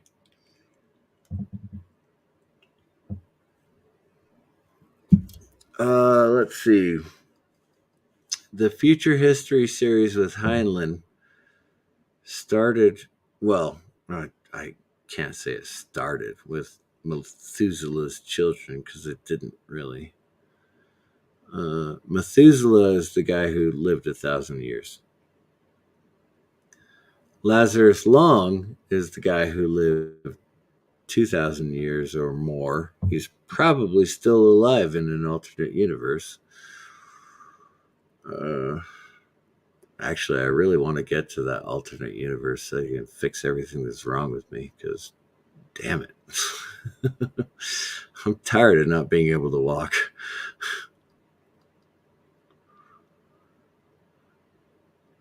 Anyway. It sucks when you fall upstairs after working for a while. Yeah. Work is a dream. I speak from experience. Work is a dream. I've had 3 jobs in the last year because I can't stay on my feet. Well, I'm pretty fortunate. The job I have, I can pretty much sit in a chair unless I have to get up to go to the register or, help. Oh, that's a good thing, though. That's a good thing. And to tell you the truth, like 5 months ago, I quit it. I was almost full time, but I quit for a few, 5 months. Or I didn't quit, but I took some time off because of my missus's condition, which you know of. Yeah. And the last couple of weeks, I've been going back on call and working 1 or 2 days a week. Just get out of the house and get some extra money and stuff. Oh, sure. Yeah. Just enough to keep you going, right? Yeah, exactly. Yeah. Yeah, I know. So that's why I'm selling all the stuff in my house. So, I have some art prints that are actually. I have some art prints that are actually worth quite a bit of money. And if I knew people that actually had the money and would appreciate it, I'd tell them, but I don't, so I'm not gonna, Oh no, I appreciate that. I'm one of those prideful guys that's like, I can't let other people do things for me. No, I was just saying I would help you out if I could. I just don't know the type of people that would have the money or even have it. No, I appreciate that. I do. Not that they don't have an interest. I know they don't have that kind of money that you're looking for. Yeah, most of my paintings are landscape prints anyway. So I only have one original painting. The rest are all landscape prints and things. Stuff that you throw up on your wall to. Well, I inherited them. Actually, my grandparents knew Mr. Detlefsen, which is why I have so many paintings from Detlefsen. One of them might actually be an original. I'm not sure. Anyway, it doesn't matter. Yeah, so I've been trying to get rid of those for the last few weeks so I could catch up on my mortgage and stuff. Just when you said you're going to put it up in the mountains, don't forget what I said about the windmill thing, because you got the winds up there all the time. Say again? When you said you're going to put it up in the mountains, your little camper. Oh, yeah. Don't forget about the windmill setup. Oh, I know, right? Yeah. Just That's because you got the winds all the time up there. Oh yeah, absolutely. The winds are coming from the south or the north. Right. That way you don't have to rely just on solar, right? Because you're going to have Yeah, overcast I'll and winter and probably all that. build it like one of those old timey, like Kansas windmills, where it's Yeah, just like one of the yeah, ones that serves a secondary yeah, purpose of pumping water, right? yeah, exactly. I'll probably set it up like that just so it looks old It can pump water and generate electricity. and generate electricity. Exactly. Killing, you get two birds stoned at once. You can't go wrong. The only thing I'll have to pay for is somebody to come in and haul water and take off my waste. No, you don't. Not if you get it. Not if you get that drill pipe deep enough underneath the windmill. They'll come right to your camper. Wow, you gotta go like 2,000 or 3,000 feet. I'll try and find a piece of land that has a well on it. There you go. And then you just If put I a can find a windmill on piece of top land that has well on it that's running electricity to it, I'll buy that piece of land. I'll park my and trailer convert on it. it, and And I will convert it. build my dream home Yes, over you the can. next 20 years. There you go. You can convert it, right? You get that windmill. You got electricity from the get go. You get that water from the well coming up from the windmill, pumping it up and doing what it's got to do, right? So there you go. You already got 2/3 of I the haven't town. been reading science fiction my entire life to go, I don't know how to live outside of a city. I can't know how to do it. It don't take science fiction how to do that. I I'm just don't telling you. know. It takes science fiction. Well, it doesn't actually take science fiction. It takes sense, not common sense, because common sense is not common.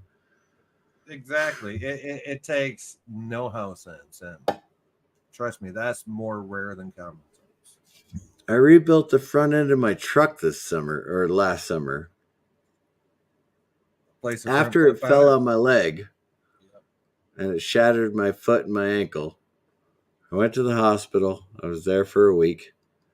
They sent me back home, and I ordered the knee scooter and the wheelchair and the peg leg crutch that I used. And I walked outside and I jacked that truck off the ground and I took the parts off of it and put them back on, the new parts back on. What I missed was the cambers for the upper control arms, but oopsie, that's my Well, bad. that's kind of So an easy miss. Yeah, that's kind of an easy mistake.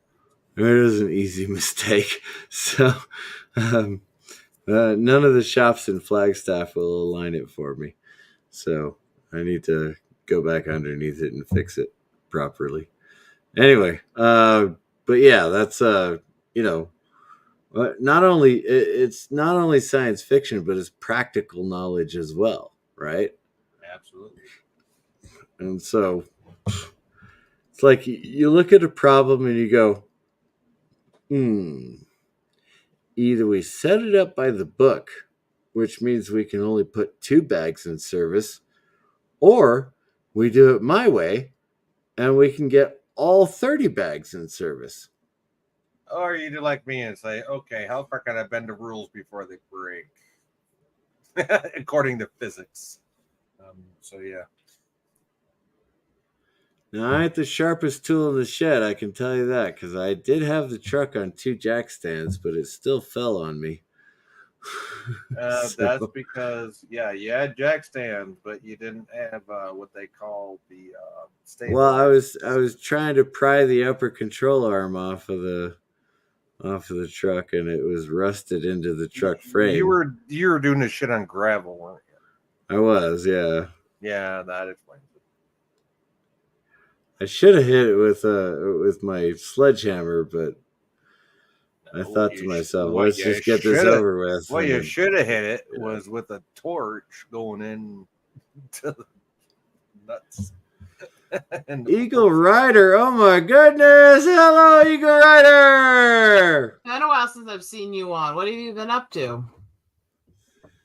Well, I've been recovering from my broken leg, and then That's one I trying to didn't get know about. sober. Yeah. Oh, you didn't know about that? No, but I haven't kept up with hardly anyone the last couple of Oh, years. fair so. enough. Fair enough. Oh, Parrot Head in the chat too. Hey, Parrot Head, how you hey, doing, Parrot Head. Instantly throwing sandwiches in when I show up. Always. Every Sandwiches. time. Every time. Like it's like he No. can't get over a joke that's almost 5 years old. At this point. That joke will never get old. Now, I know it's June. But last July, I was working on my truck and it fell off the jack stands and crushed my left foot and leg. And the doctors were able to keep my leg and my foot, but it's very, very difficult to walk.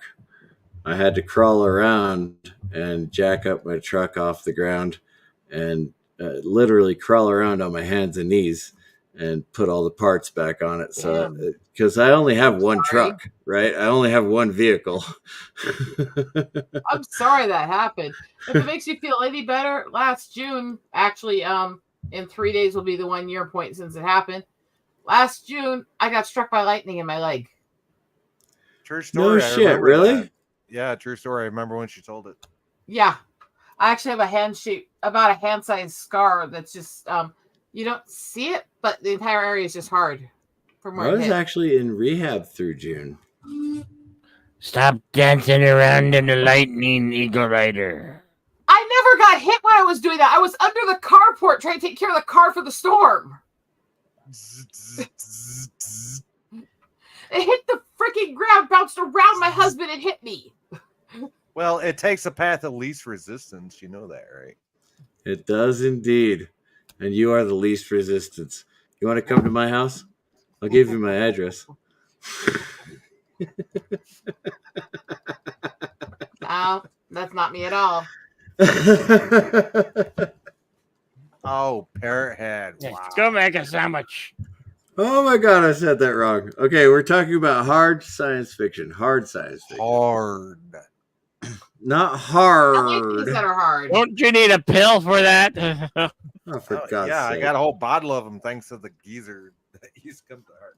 Look, I don't know. My brain right now is in a whole different place because I'm trying to learn how to do videos and I'm actually writing up reviews on a shit ton of anime and metal albums and stuff that I'm going to be trying to do videos for reviews on. So very cool. So you're trying to do edited videos. That's very cool. Yeah, how long have I been That's afraid great. of that because of my issues with technology? Well, if you need some help, get a hold of me, in the DMs. I'll be happy to help you any way I can. That would be a big I've mistake. only- Any help from Sci-Fi Nation would be a big mistake. You know what, Bill? What the fuck is your problem tonight? Really, knock it off, you two. Seriously, we're here to talk about hard science fiction. Who's Bill? Hard I don't know science this fiction. Bill you speak Not of. Oh. this bullshit. All right, I'm talking about Isaac Asimov. Talk Oh, about God, I love the Asimov Foundation books. series. Talk about the Foundation series. Talk about the Robot series. Foundation and Robots were great. Although I do have to admit, one of the ones that got me into sci-fi when I was really little was reading the whole Lucky Star David Starr set. Starbucky. God. Sorry, That go actually ahead. was one of the first sci-fi series I read when I was like 4 or 5, actually. Yeah, Was the but Lucky you Star need to- stuff. you That's need what got to- me you need into to his books. Yeah, you need to describe it. I haven't read them in like 20 years. What do you want me to do? Sit here and Come try to on, dig recall? into your memory. You got them. My memory full of scar tissue. So is mine. That's why I'm doing all the reviews the way I'm doing, and I'm trying to actually learn the edited videos, and so I can actually write down my notes so I remember what the hell I'm talking about. And I try to do. Oh, my psychologist has been asking me, all kinds of history questions and stuff. I answered those perfectly. And then she asked me what I did yesterday, and I'm like, what Fuck if was I know. yesterday? Oh, by the way, my doctors have decided officially that I have a type of Tourette's. Oh, you do? Good. Awesome. Oh, I mean, not awesome know that you what you have mean. it, but awesome And that they're you actually got figuring shit out. you got a diagnosis. Hadn't noticed. I told my mom because they were having trouble trying to diagnose anything because the testing they like to do on check how the brain's behaving and stuff is hard to do with the scar tissue I have. And so I told my mom about that and said, well, so what they're telling me right now is they don't know if they can diagnose it, but I probably have Tourette's. So she goes, probably. What the hell did they mean probably? I raised you. I was like, damn, thanks. Yeah, she knows you better than everybody else. So as a we matter go of through fact, another step with that. And a couple months right. later, during my niece's graduation party, I just had 2 of my nieces graduate last month. And I helped my mom throw the party for one of them. And we're sitting there talking to my brother, talking to her dad. I said, so the doctors have decided that I have Tourette's. Does that surprise you? He looks at me and goes, no, actually, that explains a lot about our childhood. Well, that does explain a lot. In 2021, I was taking care of my mom right before she died, and then I moved out to California and took care of my uncle before he died. She was a sweet woman. Oh, my mother was a wonderful Remember, woman. I got to talk to her a Absolutely. couple times when we were hanging out backstage. Yeah. And so I was taking care of her, and she said, you look exactly like what your dad looked like before I kicked him out of the house. And I feel really sorry for that. And I'm like, Mom, don't feel sorry for that. You got to live for yourself. Just the first half of that Don't feel sorry statement, about I'd have been kicking my like, dad out of the house. yeah, just the first half of that statement, I'd have been like, thanks, Mom. What does that statement mean? It's time to kick you out? Well, I live in my own house, so I don't have to worry about. Well, no, actually, I'm being kicked out now. So that's a lot of the reason why I haven't interacted with much. Dark of Iron. All right. Hey, when everything got crazy and when I lost Dad a couple of years ago, I spent most of the last 2 years, actually, most of the time since the end of 21 when my uncle passed away, I've been at my family's place taking care of everybody because of losing my uncle and my dad and all this other stuff within a couple of years. So I've actually only been home about 6 months of the last 2.5 years. Oh, yeah, okay. You've been on the road a lot. I know you said you were out with your husband and going out a lot of places, and we just had our 18th anniversary. Oh, congratulations! Yeah, 18 years married to me. That poor bastard deserves Wow, a medal. that was awesome reaction to the congratulations. Wonderful. Does he still call you a sandwich winch? He still teases me mercilessly. He always will. Good. Okay, good man. I was gonna say, yeah. It's been over 21 years since me and his first date. Wow, right on. Yeah, I'm getting old. I mean, I hadn't noticed, but yeah. Well, honestly, my ex-wife and I, we had our first date somewhere around 30 years ago, or 32 years ago, I think, is when my ex-wife and I had my first date, or our first date, not my first date. I was gonna say, yeah, that sounded kind of weird the first time. Anyway, so yeah, we lasted about 15 years.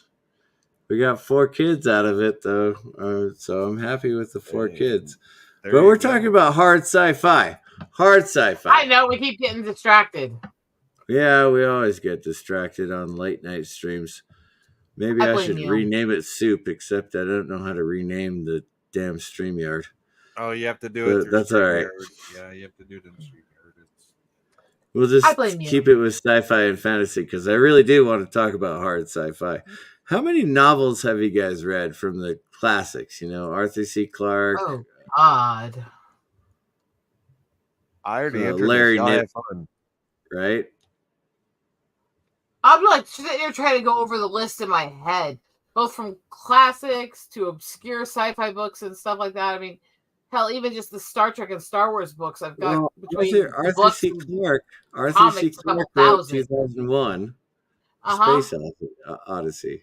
Like I'm sitting here trying to go over the list in my head. Everybody goes, like, that's the classic movie that everybody wants to see, but the book is so much better. Most of them, the books are so much better than the movies. And that even that doesn't even necessarily mean that the movies didn't try. You It's can just go because into you can get so much more in depth in books, and when it's not oh, somebody absolutely, yeah, else's yeah. imagination but your own, you get more into it. Even my book, which is only 80,000 words long, right? Even my book would be better pared down to the essentials, right? You So realize I when you get said the way you said that made Weird Al instantly pop in my head, going, "This song is just 6 words words long." long. This song is just 6 words long. Yeah, I know. I'm sorry, I am such a weird freak. Okay.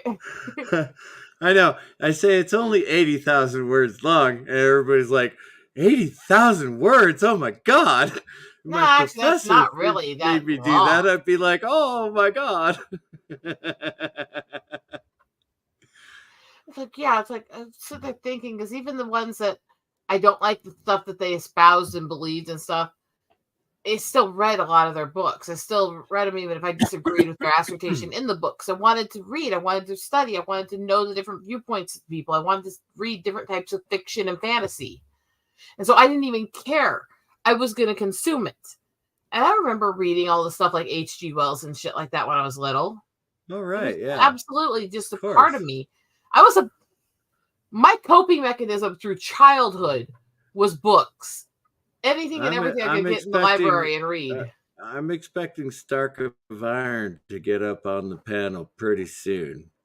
So we'll see what he's his childhood sci-fi and fantasy novels are, or maybe just comic books for all I know. I gotta I'm admit, okay with just comic book I'm readers. I more really into am. fantasy. I'm more into fantasy than sci-fi. I'm more Because into in the mythology and 80s, history and that. and the 90s, comic book characters were like the thing, in the 80s and 90s for us Yeah. nerds, right? Because I'll tell you honestly, something that delves into mythology, human history, psychology, fairy tale, folklore, stuff like that, I get more into than the sci-fi. I'm Oh, more into sure. the human aspect of studying folklore and fantasy, because that's how to understand the psychology of how every group, every culture, and every religion has adapted and developed through the years. It's Yeah, literally the I've essence of read human psychology. I've read the translations of the Norse mythology. I've read the translations of them. I love when I try to get people into this, because every time people argue over well, of course we're doing this, or yes, why not race swap? It's like, well, because there's so many Because mythological creatures and characters out there, you don't need seriously, to do it. There's so many that have never been told, that actually would really be beneficial to all these small groups and minority groups to actually hear their stories that they don't necessarily have the greatest access to. you are aware that most Northern Europeans are, in fact, white, right? Yes. I mean, it's not a racist comment. Most Northern Europeans are white. The Well, that ones was who are not have Mhm. been slaves sometime in their past. And even a lot of the white ones have been slaves a lot of times in their past. Thank you. Europe did a lot of shit to each Yes, other, and that is let's true. be honest, European slavery went after Celts much longer than it's gone after any other group. But that's not the topic we're talking about. We're talking about science But fiction. what I was getting into is that, because you said fantasy and fiction. Yes, fiction. With the Yes. fantasy I was mentioning, because you put it in the title, you said it was Now, part of see, it here's too. the thing. I'm not a huge fan of fantasy.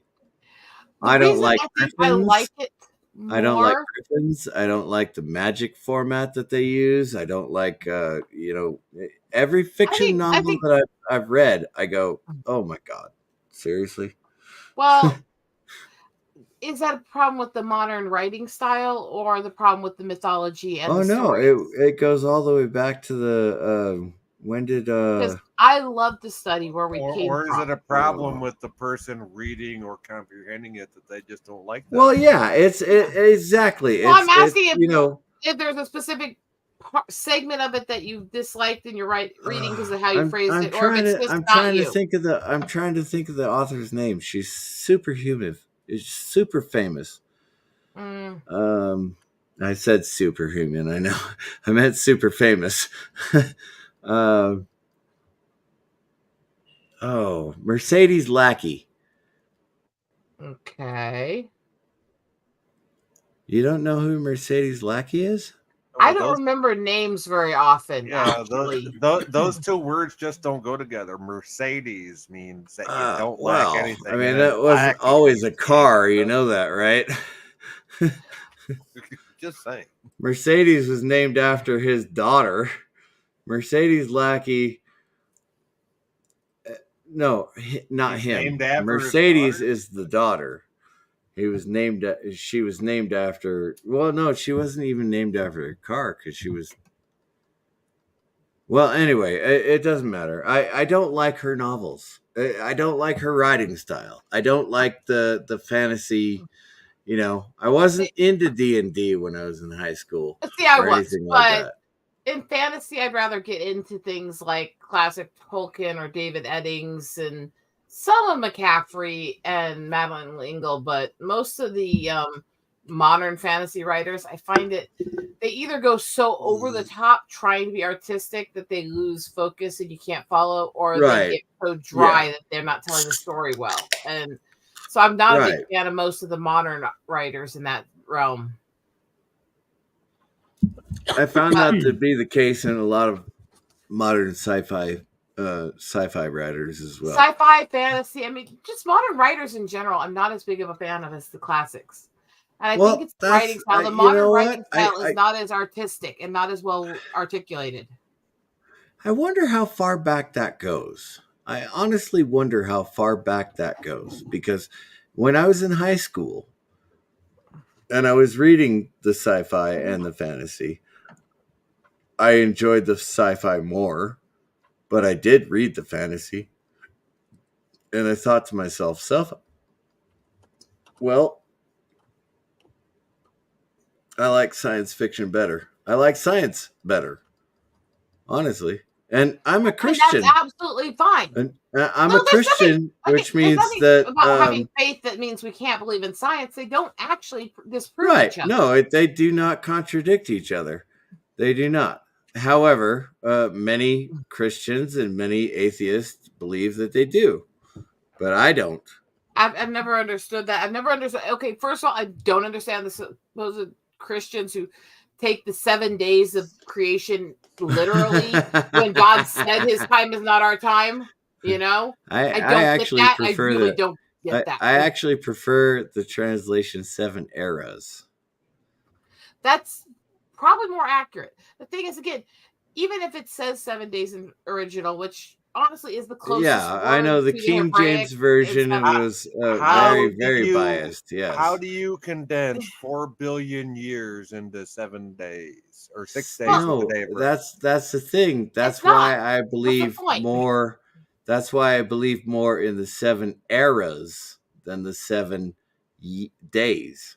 7 eras, meaning the Earth was formed, and then plants sprouted out, and then life or fish began, and then fish crawled on the earth, and then fish became how many eras am I in right now?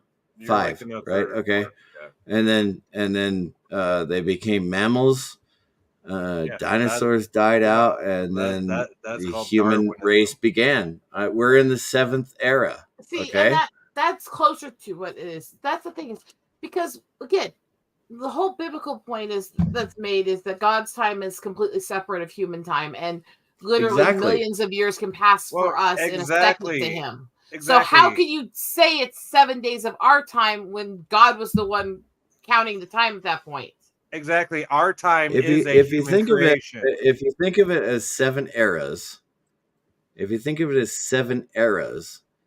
then you can have 8 billion years. It's not a problem. It's not a problem. You know I do think because the time that we go by is a human creation. I also think that the whole exact count where the science community claims they know basically exactly how old all of life and stuff is based on several flawed sciences, and we don't know that exact. We can estimate, but they're claiming way too much stuff we can't prove, you know? Well, no, Right. the They're problem that you claiming, get yeah, into is the they're aging of the you the get into the universe problem of and the aging of the artifacts and all that stuff. yeah, the You know, artifacts, the universe itself. how We old can, this pyramid they're is basing it on versus this pyramid yeah, and they're all basing it that. on But the that's observable the problem that we universe. get into. Yeah, they're basing it on the observable universe that we can see right now.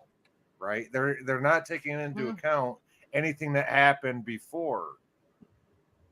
Right? Because you can only observe as far back as you can see. You can't Well, observe here's the thing: is past a certain point. they've been uncovering fossils that are dated at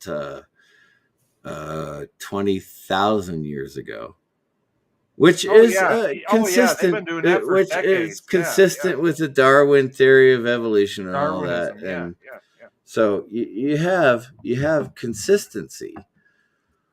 It's do. just that But it's not a full. you know when proof. our That's Bible, why I have issues with some of the Right, but it's extremes, when both in faith our and science, that are like, we absolutely know all this. It's like, no, we don't. This is the parts we know. This is the parts we're theorizing based on what we know, both in faith and in science. That's where we need to find that common ground, you know? So right, if you you got the parts you can see, and you got the parts that you're extrapolating data from, but you're just still extrapolating is still taking a guess. Have you heard of that guy Moses? Oh yeah, he parted the Red Sea or some shit. Oh yeah, whatever. Okay. When he went up on the mountain, right? Mm-hmm. He was there for 30 days. Yeah. And 30 nights. He was there for 30 days and 30 nights. Just enough time for them to all start melting their jewelry mind down you, and making false idols. I mean, this is a fiction novel written on the basis of someone's. Wait a minute! Don't forget all the books that the Catholic Church said couldn't go into anything. I know. Shut up. All right, just give me a minute. Just saying. All right, this is based on Moses being up there for 30 days, Aaron being down the slope for 30 days. Aaron was there and he heard everything. He confirmed it. That's why they wrote it down. Because Moses was up there, Aaron was down the slope, they heard everything, and he wrote it down. And then Moses wrote it down. So the first 5 Bibles, or the first 5 chapters of the Bible are, God said, this is how everything happened. That's called Genesis. Said, well, I need to translate this into the people, so people can understand it. Because, honestly, consider this. You're talking about 1,000 years, 1,000 years BC. 1,000 years BC. How many languages do you think Moses knew? Oh, he knew at least 5. Because he had to speak Egyptian. He had to speak Iraqi. Well, Egyptian for sure, because Egyptian for sure. They were slaves of the Egyptians. Yeah, he had to speak Egyptian. He had to speak Jordan. Or, in Jordan right now is where the Hittites were. Yeah, so but you gotta think about where the lines all those languages. Then. Right, but think about where the like lines, quote unquote, lines of these nation states were back then. Okay. Oh, the nation states, yeah. The lines were wherever the armies were posted. It's where the nation states were. Right. Okay. So that's the timeline they're in. They're not in like our current time of where this line says this country, this line says that country. It was way different back then. Mm-hmm. Right. Have you actually studied the maps of the Middle East in biblical times? Oh, yes. And the actual movements that charted in the genealogy segments? Because it's actually, I know most people treat the genealogy sections like it's basically something to skim through. But that's actually where you can get the most in-depth information from. Most people skim through it. Yes, you are absolutely correct. Most people skim through it. I lived in for 2 months before I went into Babylon. Mm-hmm. Would you like me to expand on that? You don't need to. I know what you're talking about. No, you don't need to, because actually Persia back in the day is what's considered modern day Iraq and Iran. Iran, actually. Iraq is actually where they believe that Babylon was basically. Yeah, Iraq is where they think Babylon was. And they believe that is, basically the capital area in Iraq is where they think the Tower of Babel was. is Kuwait. Yep.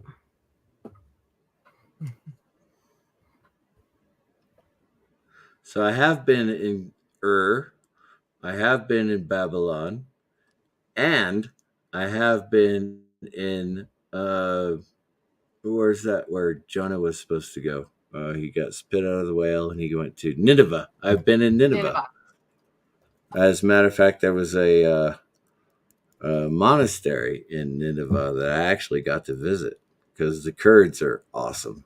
Sunnis and Shias suck as shit, but the Kurds are awesome. I'm sorry, I said that out loud. Sunni.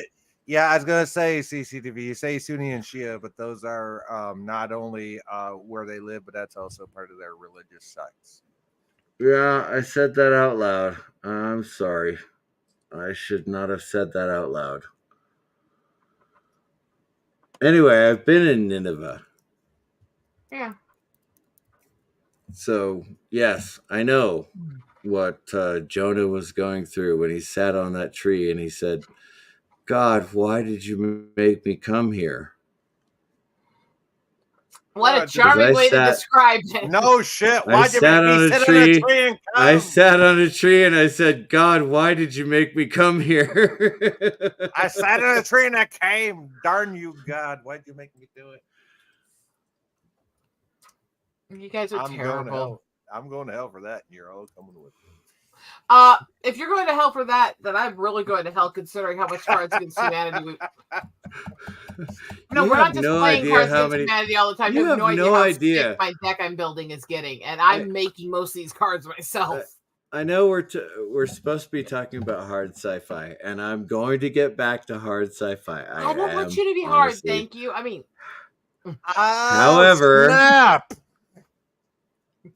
However, I'm going to say this right now. I did not have as much faith when I went to Iraq as I did when I came home.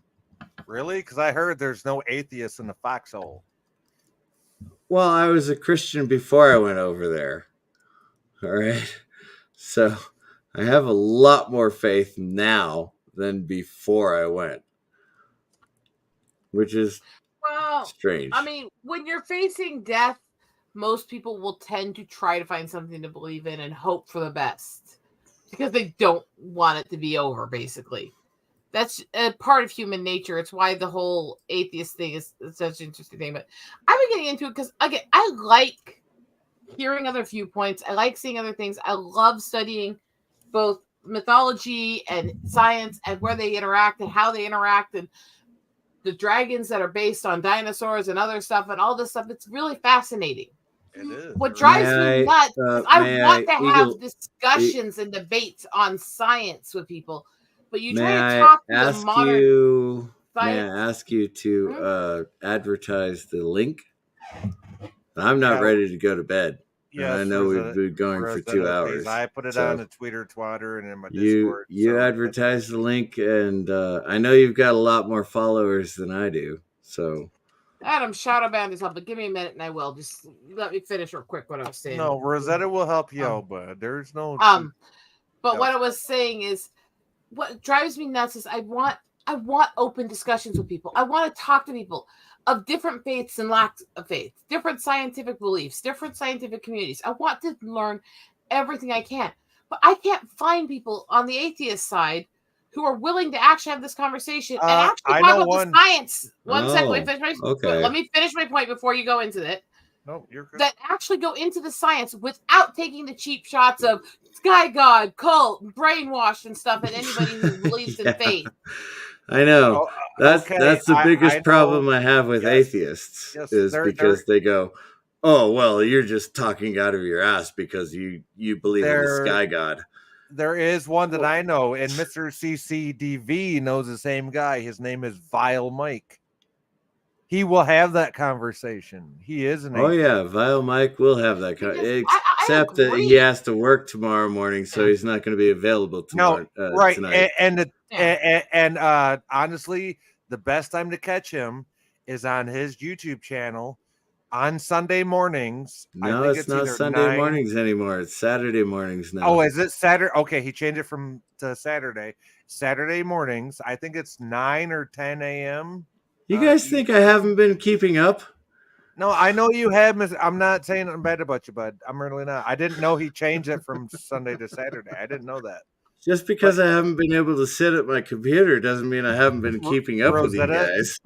His name is Vile Mike. I know who he is. Okay, so he is an atheist, and he will have that conversation with you without making all that those dumbass. I love science, and I honestly believe that there is a point for both. I don't think they disprove each other. And the thing is, the reason that I love science so much is because I love the fact that when you really start breaking down all the scientific things that have happened and all the scientific things in this world and all the animals and all the plants, the likelihood of all of this happening by accident is so numerically impossible. There's got to be something more. You know, there has to be. Yes, that's why I said the 7 days are 7 ages. It should have been translated 7 ages. It should not have been translated 7 days.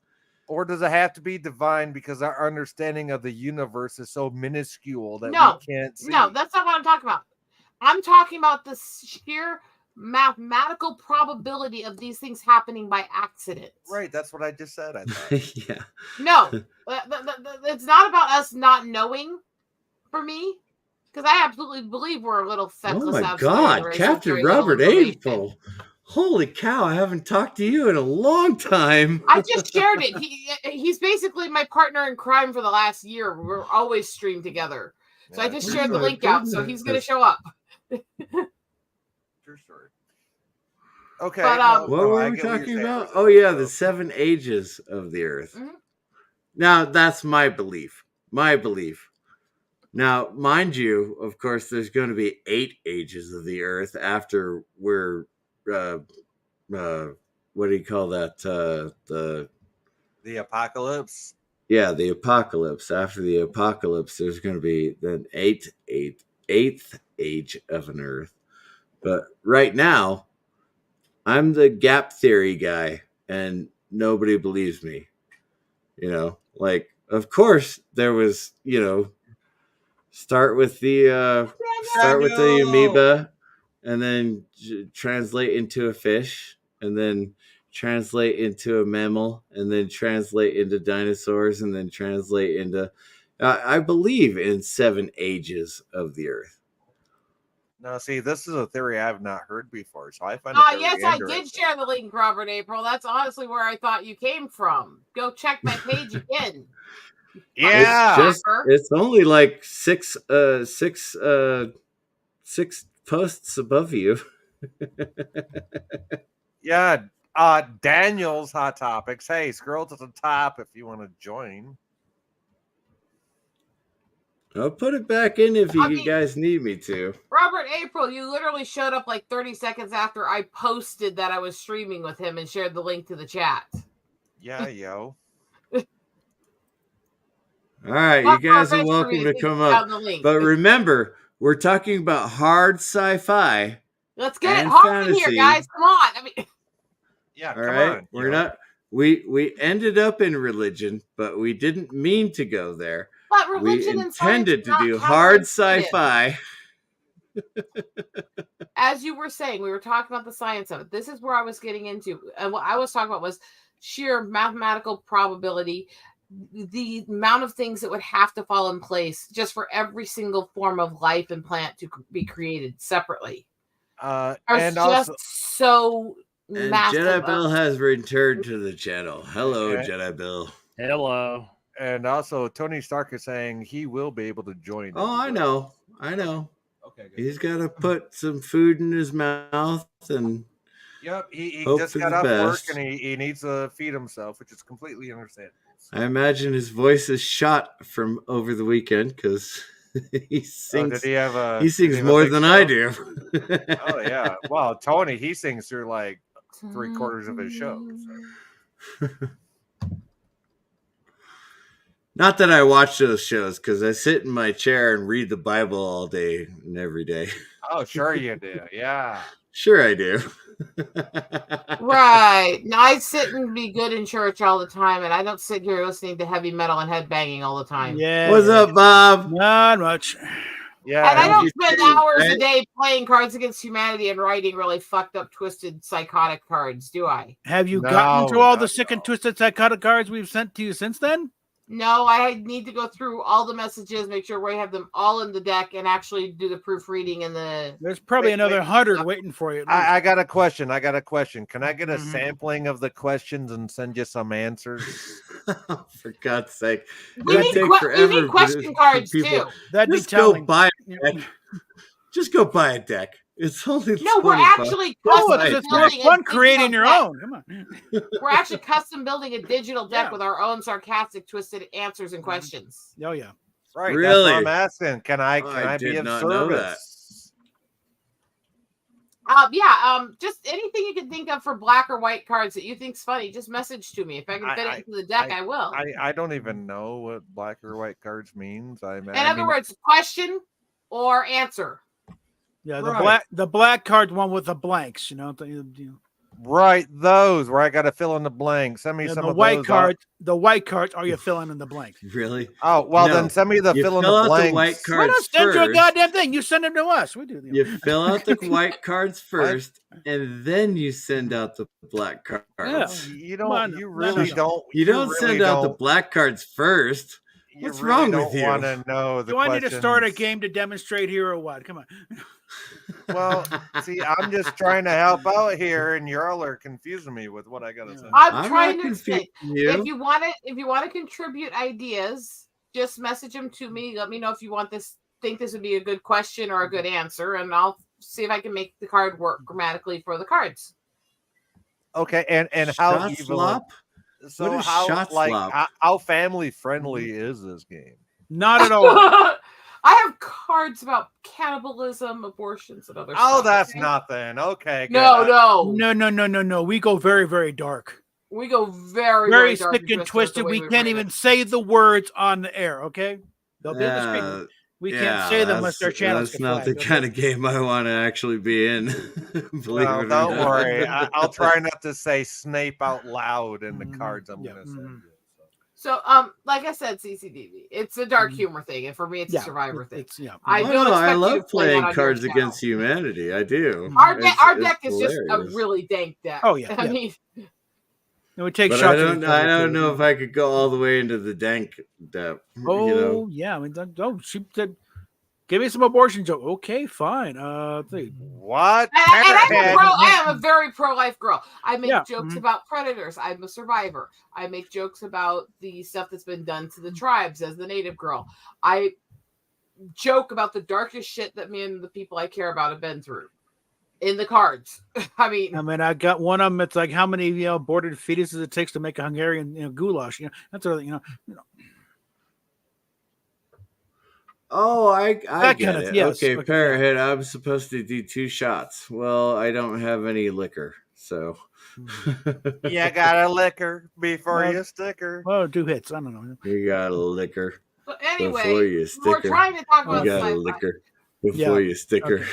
I'm going to sit here and say the thing is, with science fiction, I think the reason I liked Madeline Engel and the whole time quintet and the books offshot from that and stuff is because there was a lot of both sci-fi and fantasy blended well. It was a good sci-fantasy because As she long really as it's did go blended into well. scientific theories. she went into good scientific theories. A lot of the stuff like Tesseracts and stuff became famous because of the way she wrote the theories and stuff. Yeah. But she also she mixed in cherubs and Christian ideals and mythology and history and traveling through time and other stuff. And I love the way she did it. I should reread Wrinkle in Time. It's been a very long time. So. There's a like 40 some years. I was in junior high, I think, when I read My it. favorite book when I was young was A Swiftly Tilting Planet, which is the third of the 5 books in that series. Did you say Filthy Planet? A swiftly tilting planet. Yeah, swiftly tilting. You know the basic of the story of Wrinkle in Time, right? Not really. I never read the books and I never watched. It's a good book. Ignore the movie completely. Don't try to watch the movie. The book is actually very anti-communistic thought, pro-liberty, all this stuff like that. It's really Camsot is a horror show for a reason. But if you go through that book, in the first book, there's the little boy that everybody's fighting over because he's basically a very powerful spirit. Swiftly Tilting Planet occurs when he's a teenager, and in order to stop a madman dictator from trying to nuke the whole world, he goes with the cherub through time and space into other people in history to change courses enough to stop this. So it actually goes through all these historical events that he's interacting with and living to try to help change things so the dictator doesn't kill the world. Okay, so the protagonist is trying to keep the world from exploding. And basically, that's a pretty standard take, Well, yeah, of course it is. It's a standard thing, but the way she did it and the way she threw in the different cultures and mythologies and interacting with these people who all led to the birth of this man and all this stuff was actually really creatively done. What's the apex? Now, granted, if you boil it down to just bare nuts, like Moby Dick is some nut chasing a big fish. Okay, so there's more detail there. There's more nuance there. What is the apex of the story? I want to know what the apex of the story is because good guys win. When I was reading Isaac Asimov, we got to Foundation and Earth. I don't know if any of you have ever read that novel. I tried reading Foundation a while back. It's been a while. But Foundation and Earth basically is where the robots and the humans finally come together and go, okay, we're going to make humanity better for the entire galaxy. And then an interior force. An interior force. Yeah, that's generally when things go horribly wrong. Right. And we're going to make things. I think humanity might have a voice in that. Yeah, see, that's modern day thinking. You're thinking of Sky. But I don't actually like Foundation and Earth, mind you. I really didn't like it because it left it open-ended. Yeah. Like that little kid with the things growing out of his neck who can control robots. Actually, you know what book I really want to reread? Absolutely crazy. What? Well, they're already experimenting with neural. What book do you really want to read? Humans and I want to go back through and reread The Moon is a Harsh Mistress. It's been too long. Oh, that's a good one. Oh, I love Robert Heinlein. You want to talk about hard sci-fi? What Bob just said, right? With the little boy with things coming out of his neck that could talk to the robots or whatever. Oh, somebody did. Wasn't me. It was no. Somebody did. I'm sorry if you were the wrong one that I referenced, but they're already experimenting with tech where people can think with their minds and control computers and robots. You know what's funny about that? Honestly, yes, you are absolutely correct. They can put probes in people's brains who can actually control mechanical arms and stuff. Yeah, they've been doing it for 10 years. I could see some real good applications for prosthetics. So it's no longer just you got to Actually, Right, really, right. It's not a true only bionic arm. You know, it's but, not only the good applications, but Mhm. you got to look at the Mhm. military application. What's that going to do for us as a You also species? got to look at the applications of dictatorships and governments that are going to want to control people, and are they going to use these things Yeah, and offer things to Well, people and yeah, use of it as course. I control mean, devices you and can shit like that create, too. it's a you fine can line create an between entire Steve Austin sci-fi and novel Borg. out of You that. know, I mean, you can create an entire sci-fi series out of that. Well, they already have, and that's they've the thing. done That's the where these ideas Cybermen, came the from. Borg, the Daleks. You know, Yeah, exactly. It's- This but has yeah. been around. Yeah. Yeah, this has been in Yeah, I sci-fi know. for I know. decades. I'm You just know, it's a thinking fine about, line you between know, the $6 million man and you will be assimilated. You know, okay, to Yeah. be honest with you guys, all right, everybody on the panel right now, just to Yeah. be honest with you guys, I had a stroke about a month ago, Yeah. okay? Did And not know so my brain isn't thinking quite the way it should be. I know it takes things to But rewire. yeah, I think that It's okay. I'm on that well, wavelength with you. Our brains can be fucked up together. Okay. Yeah. I would totally put a chip in my brain if it would let me use my left side, you know, Oh, like I yeah. used to be able to, Mm-hmm. you know. We're still really trying I'd to be figure able out to what run. happened to my I'd left be able side. to run a 6-minute mile again, Yeah. but I can't do that now. Yeah. Right. You I'd know what? happily become a I'd Yeah, that's the happily thing. become a cyborg. I would. That's the thing. You don't I'm still want trying to figure out any. what, we have You don't want the enhanced cognitive capabilities. You just want to be able to be mobile. just get back to where you were. Yeah. Yeah. Man, I just I'm definitely want to go a day without a fuck ton of pain where I can actually function without having Oh, to struggle Jesus constantly. Christ, yes. I'm sick No, and tired of I having to know I struggle shouldn't every have day. I'm said sick and that. tired. I have to do 20 to 30,000 reps on this elliptical a day just to undo the damage that was done to my leg and to keep my body functioning with all my medical issues. I'm doing this on days where I'm in so much pain I have to crawl out of bed. It hurts. I'm sick of it. Oh I'd like yeah, to not have to do all this shit, you know? I'm walking 2 to 3 blocks a day, and I get home and I'm like, But then oh again, my god, there's 2 blocks. You Oh my are god. too. You are too CCDV because I thought that was just something with me. So if it's got something to do with our mutual, Well, thing it's that got we to think be we're going neurological. They just can't find it, Yeah. right? Oh, I mean, neurological is almost impossible to diagnose. well, it's the rest of the part of what I was getting at though is the other side of that. I want to go so much where I'm not constantly hurting, where I can actually do the things that I have the knowledge and the understanding to do. And I have, it's not that I neglect myself, I just get my ass kicked by life so much. But at the same time, I have totally that native, understand what I you're have talking that about. native experience I growing up. absolutely understand what you're talking about. Please, don't interrupt. Don't let her talk. I haven't actually hit my point yet. That was the thing. But at the same time, I have that native upbringing. I have that upbringing growing up dealing with the res and dealing with the government and dealing with IHS. And I have this cynical view where I don't want the government or businesses sticking things in me that I don't know what they're up to. Oh shit, we got that as white people too. We've already, but not the same. Not the it's same. government policy in the case of dealing with the natives. Okay, it's a long time. And again, that's not to say that every group doesn't have its own things. Every group has its own things. Every group has something they suffer with more than somebody else. Exactly. When it comes to the screwing with you medically and experimenting on you medically, that's really step above with the stuff they do to the res and the natives. But again, there's persecution in every group, and I talk about it all the time. But the thing is, that's my upbringing. So I have a really cynical view of anything that somebody might give me that's going to go in my body. You know what I mean? No, I get it.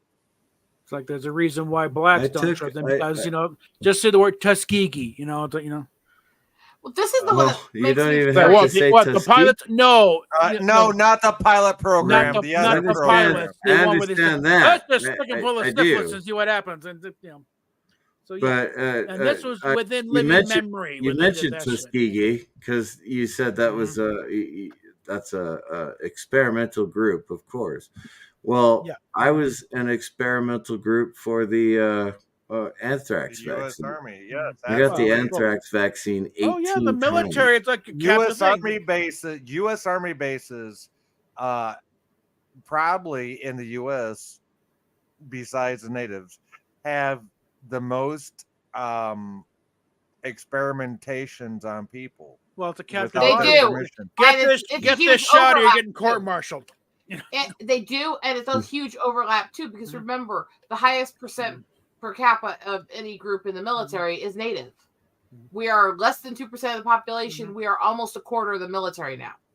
So there's a huge overlap too, and they do trade back and forth between IHS and VAs. That was not the case when I was in the Army. That was not the case. The military is the last really true case of institutionalized slavery. You Well, you are gotta- owned. You are You government property when you're in. It still Look at it is. this way, CCDV. Not every person that's native in the military looks at a glance at people, Oh, yeah. because a lot of people are paler tribes or they're Okay, mixed with fair other enough. races and stuff. I mean, This is the federal statistics for the last decade we're between 20 to 25% of the military, depending on the year. I get that. But Well, a But lot that of was people what I was are. saying is there's an overlap, and they do trade back and forth the government between IHS I offer up and Bob Barker. VAs and Bob Yeah, Barker, he was a native. Yeah, Bob Barker, that guy, he's the one that has all that jail soap that you use when you get locked up. Oh, wait. All right, here. Remember Bob Look at Barker? me, right? I'm bald. I'm blonde. Mhm. I can barely grow hair on my face. You I can't am get a- a French twisty. Don't even try it. I know you want to. I can't even apply. Even though my grandmother was a member of the tribe, I cannot apply. We need Oh, documentation. same here. I can't either. the big thing Uh-oh. is the hard We thing got is a problem. We reason got a it's problem. the We people- got and hi, Tony Tony, on the it's been a while. pedal. The reason Good it's such evening. an issue is it depends on the What's tribe, up, because Tony? it's different for every treaty, and the government's actually setting the terms for how they can let people be members and stuff like that for each tribe. It's the tribes aren't choosing that.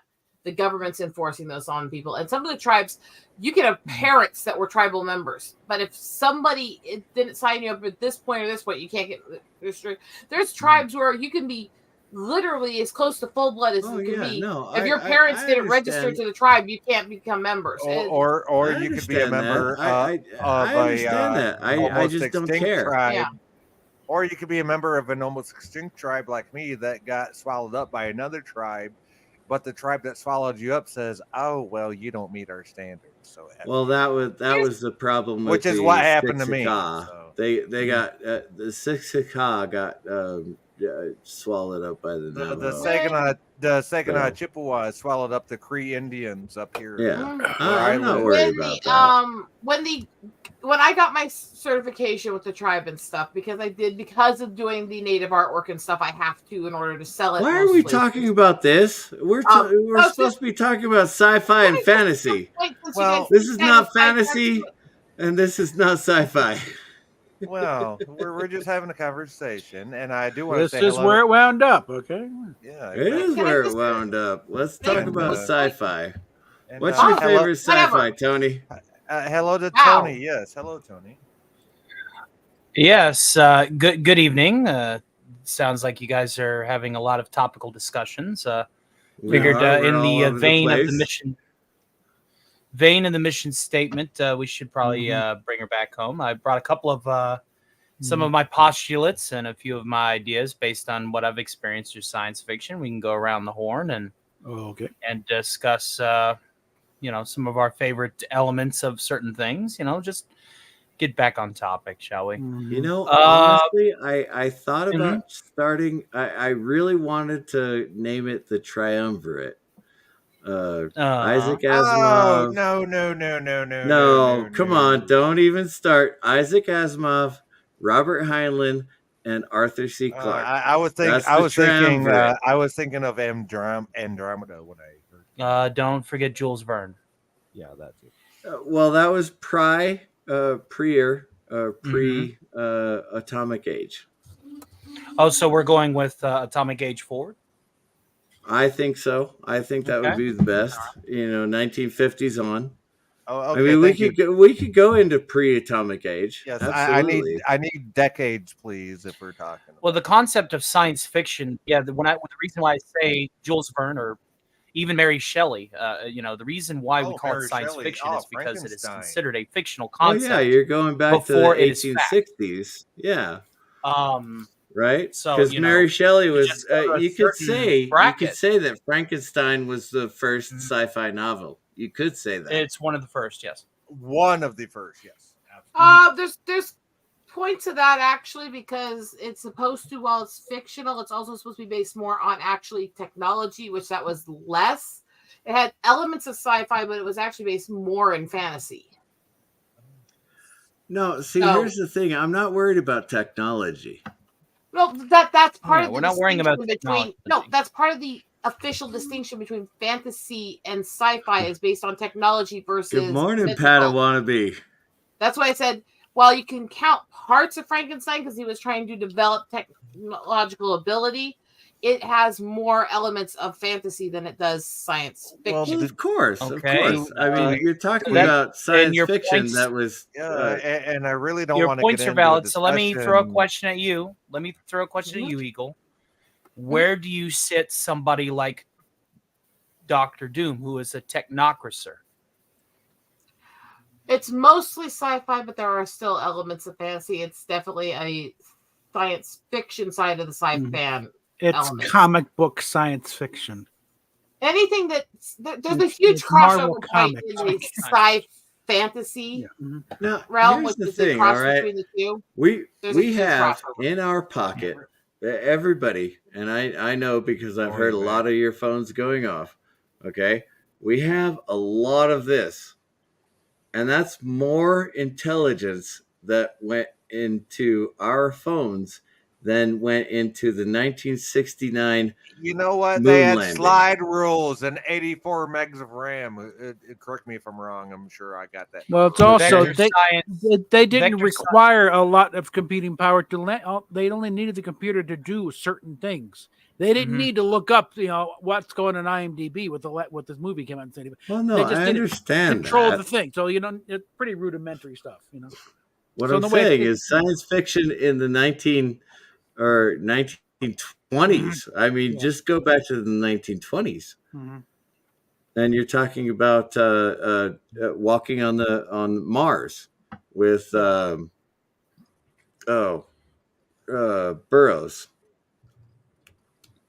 Well, when you consider that was the turn of the John century. Carter, you're going back to John Carter. That was turn of the century. Yeah. When you think of retrofuturism and you look at, say, those Vincent Price specials where they talk about the highways of tomorrow, for example, just throwing an example out there, that would be considered conceptual science fiction. Hey, I hate to say it, but Uncle Adolf had that vision too. It's called the Autobahn, and that's where the U.S. system. Stop it! Why? No, we're not talking about what people actually did with that science. Just a freeway. We're talking about actual science, okay? The hardcore science fiction is Journey to the Center of the Earth. It's a good one. We're not talking about. We're not getting into politics on this one. Yeah. Okay. Well, Journey to the Center of the Earth. What did they do? They went to Iceland. They went down a volcano. And they found a place where dinosaurs still exist. That's what we're talking about. Not this crazy political crap. Stop that. You want to go to Land of the Lost then? Okay. Of course I want to go to the Land of the Lost. We want to go to Land of the Lost. Yeah, I'm in the vein with Mr. CCDV here. I'm all about the sleeve stacks. Anything about discovering new nature stuff, I'm all in for. Okay. I'm all about the sleeve stacks. I can live without the sleeve stack. Okay, without the sleeve stack, yes. So let me finish my thought. Science fiction can be broke up into: is it more of a postulate in the science, or is it a narrative based on characters that are put in an extraordinary situation? With something like Vincent Price presenting the Highway of Tomorrow with that, that info dump of conceptual science fiction, that's more science-based. Whereas with Star Trek, you're going alongside characters and learning as they grow alongside you. So Which there's is different weird. veins of science fiction. Which is that we can weird discuss. because when Gene Roddenberry envisioned Star Trek, he said this is going to be a vision of Earth's future where science will be the basis of it. And if you look at Star Trek in its totality, they tried to make science the center point of everything they ever did on that show. As much of a Star Trek fan as I am, part of Roddenberry's vision was money and women. Yeah. He was Well, the you other know stuff what? came later. That's even by his own admission. And also not discredit the fact that it's hold on. many times he was a shameless plagiarizer. I'll jump in whenever we can. Hold on. Learn how to pass the talking stick. I'll be back in a few. I need to go to the bathroom, and I need to grab a couple of more beers, and I shall return. You all can, Well, talk. I'm gonna put I'll be this, back. Topic on ice until y'all get back. Ay, ay, ay. Oy vey. It's really simple. That was part of his vision. He had let me state this. I waited for you to stop. I tried to comment. Can you let me finish my statement? I even stopped and let everybody calm down. Fucking give up. You have your comment. You have your part you want to add to it, but I'm just trying to finish my initial statement. And he bows out. Okay. All I asked for was a few seconds to finish. I know. Well, you know how he deals with it. All I was trying to say is, while we can give Roddenberry credit for a lot of the scientific stuff, that was not how he started. That was not his original vision. And a lot of the vision he did develop through plagiarism. And we can't discredit that as part of what Star Trek is either. As a massive Star Trek fan and a massive Roddenberry fan. I mean, his big motivation, as far as cause he wanted to make some comments about. He wanted to write about things going on, and TV at that point, they used to do it in the 50s and early 60s, but by the time Lieutenant was going along and he started to talk about he wanted to talk about Vietnam happening, it was starting to come up. The TV had moved away from that, so it wasn't quite as in favor. But and he thought, Jonathan Swift, when he did Gulliver's Travels, he was making scathing comments about the royal family and society. Maybe if I do, instead of making it present day, where you can say exactly what they're doing, let's make it about purple polka dot people on other planets, and they'll slip right by. And that's where he wanted to make some comments, but the TV at that time wouldn't allow it. But Star Trek, okay, with a science fiction thing, we can slide it on by. So it wasn't so much a future one, if they were that worried about it, then it was more Buck Rogers than Jules Verne. Because it was really space opera type thing. It wasn't hard science fiction because there's also the realities of TV.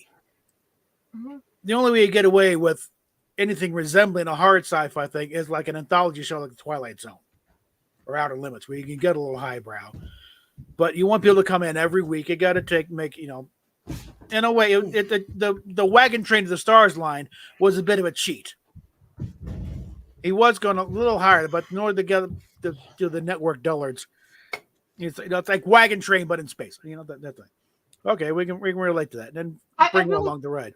Don't know why he took off just because I calmly asked, "Can I please finish my sentence?" and then we can go on here.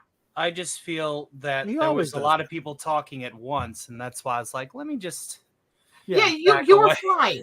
And the thing is, I waited for him to stop on his initial part, and I just wanted to add a little part to it. And look, maybe I should. I love him to death, but he does this to hello, everybody. I'm back. Yeah. Welcome back, Cece. Maybe I should curate who's arguing about who should have talked. Oh, Sci-Fi bailed. Sci-Fi. I tried to make a comment on the whole discussion with. Oh, he knocked off, huh? And as soon as I tried to make a comment, he kept interrupting me. So I stopped, waited for everyone to calm down. I started to say it again. I got 3 words in, and he started interrupting me, yelling over me. And when I asked him to please stop, let me finish my statement, and then you can respond, he took off.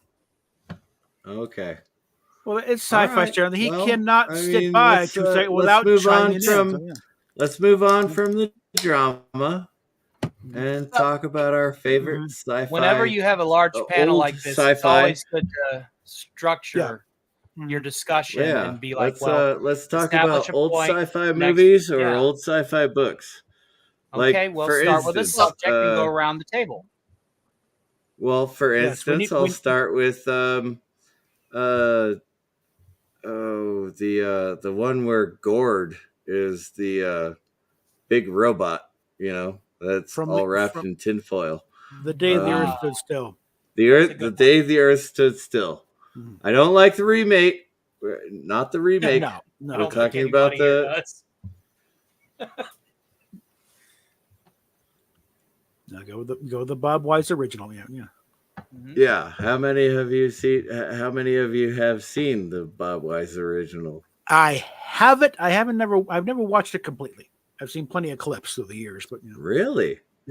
but I got You've it. But only I ever gone never through got around to clips. actually watching. Well, seen the key scenes there, and read it and read the breakdown of it. And Starlog, I Okay. think, was way back in the day. All right. But I've watched big both climax. of them. I've watched Of course, the both big of them. climactic scene, Rankle Rennie standing on top of the scene. You will learn to behave, or we will reduce this planet to a burned out cinder. Choice is yours. It's like, holy fuck. Yeah. Well, to be honest with well, you, it that'll was the focus your same. It attention, was the okay, same yeah. plot. It just wasn't pulled off as well. Yeah. And honestly, I liked Mhm. Keanu Reeves when he was a surfer dude more than he was, Neo. sci-fi guy. So Give him credit for trying some. I don't know. absolutely, But I absolutely. think it's certain things like, no, they did it fine. I just didn't like what they did with Gord. That's all. I think some actor, there's some British actor said, no, don't remake good movies. They got them right the first time. Remake the bad ones all you want. Yeah. If it's a good come premise, up with it's something new, right? Come up with something new. If you want to remake one of the bad ones. See if you can make a better job than the last one. Oh yeah. Yeah. Like the giant Gila monster. Come up with something better. Yeah. Well, it's kind of like, I think, think of it like Battlestar Galactica when they rebooted that. Oh, you know what? The original show, that. as much as we love the actors and the characters, Honestly, the show itself stunk on ice. Let's be honest here, okay?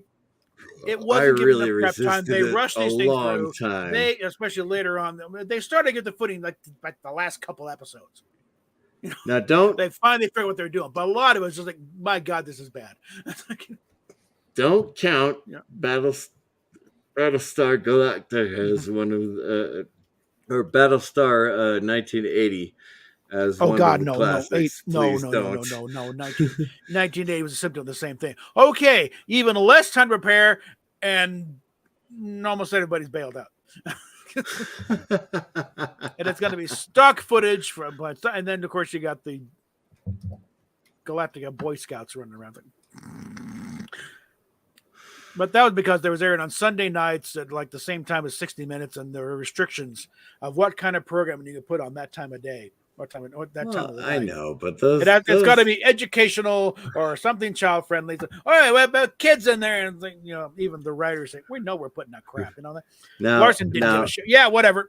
I hate to say this, but they did that with Doctor Who, and they are not bowing their heads. They're not saying that Doctor Who is not Doctor Who anymore. Doctor Who is currently getting the worst. Stephanie Littlepage. Hey, they're doing the worst ratings in the history of the franchise. It is. Sylvester McCoy got better numbers than what they're getting. Oh yeah, absolutely. And they canceled Sylvester McCoy. Exactly. Yeah.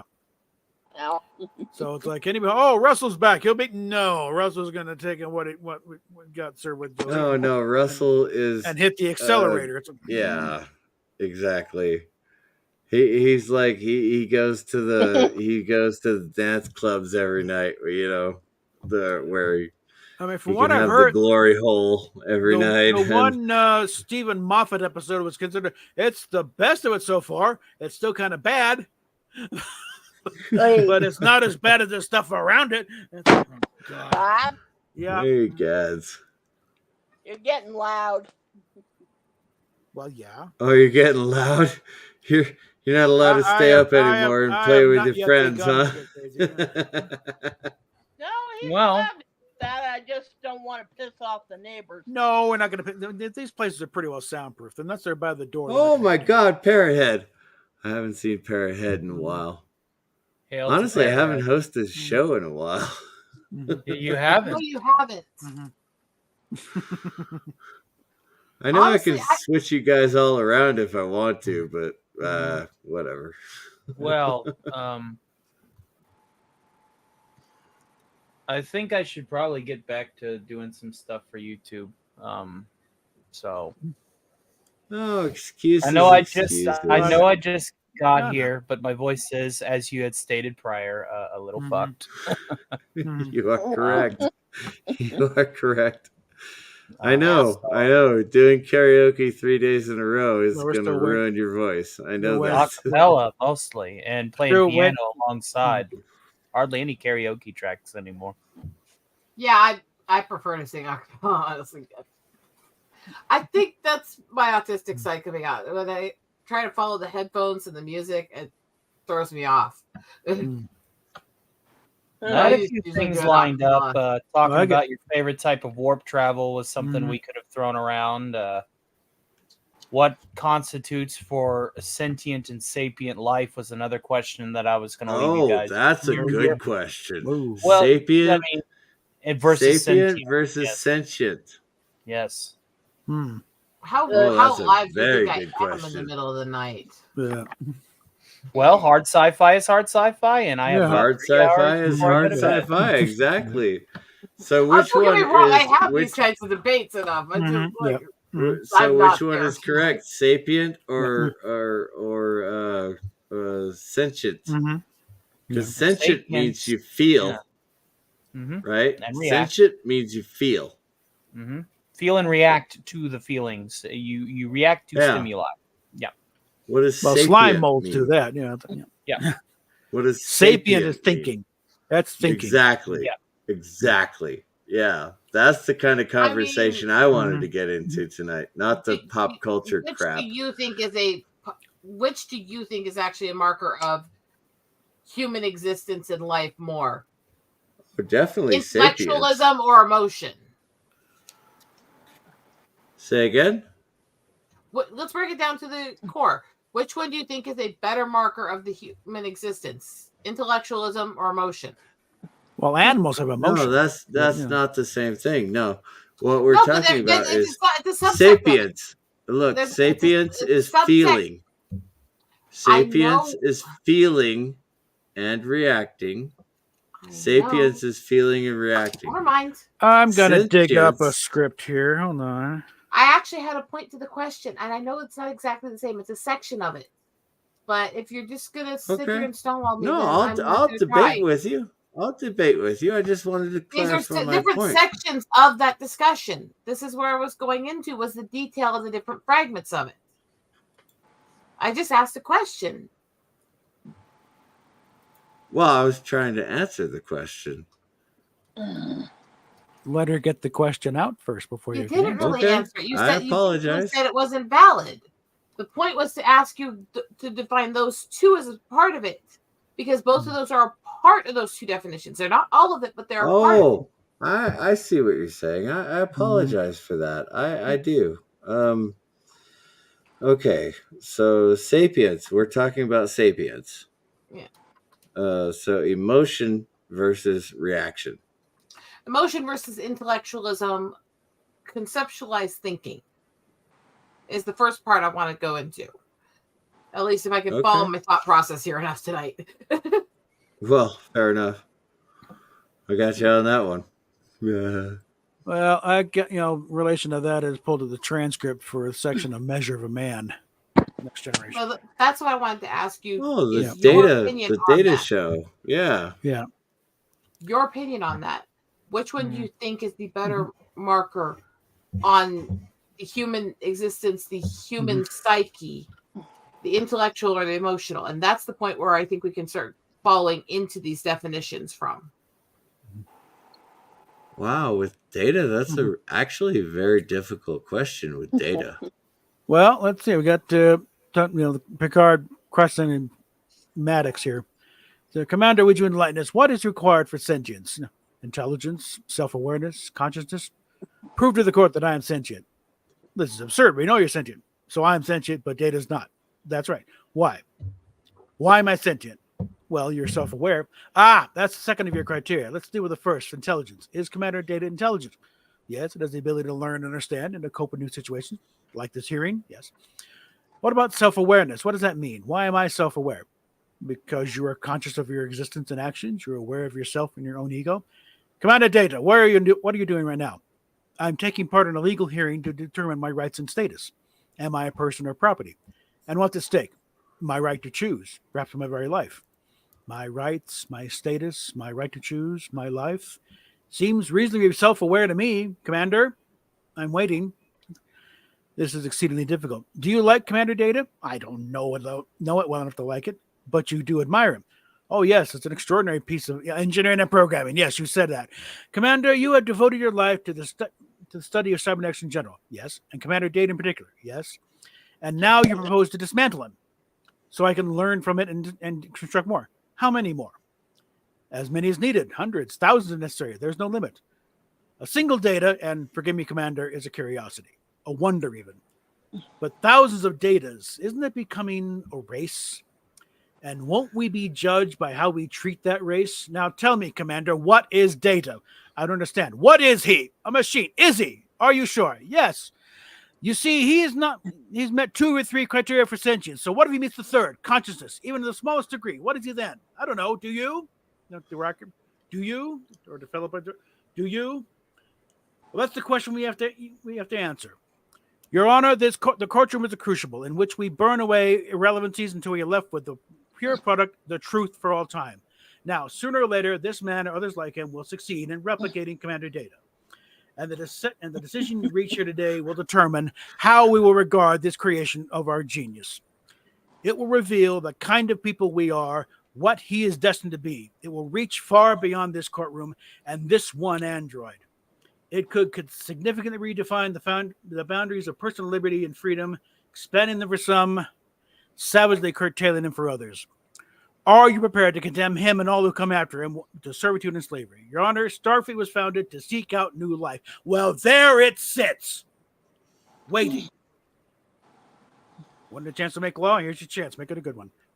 I know. That's the thing is, as much as the last movie was really, really bad. Mm-hmm. Yeah. I mean, it the was. last movie, you have to admit that that last movie was really, really bad. But honestly, Data sacrificing himself, I shed a tear. Yeah, I shed a tear for Data, sacrificing himself. Well, I don't know. There are holes in there because Jordy couldn't have cooked course up 2 of those things. You know.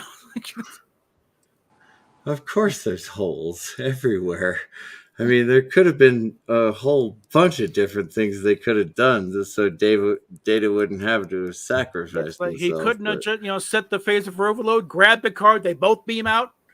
All of the above. I agree with you, except that when he did sacrifice himself, I shed a tear. Well, okay, so I thought Data was a We're man. going to tug those heartstrings and play like a Stradivarius here. Data's going to sacrifice himself. Then this really shouldn't be happening. And plus, there's so much dumb shit that happened in the movie to that point.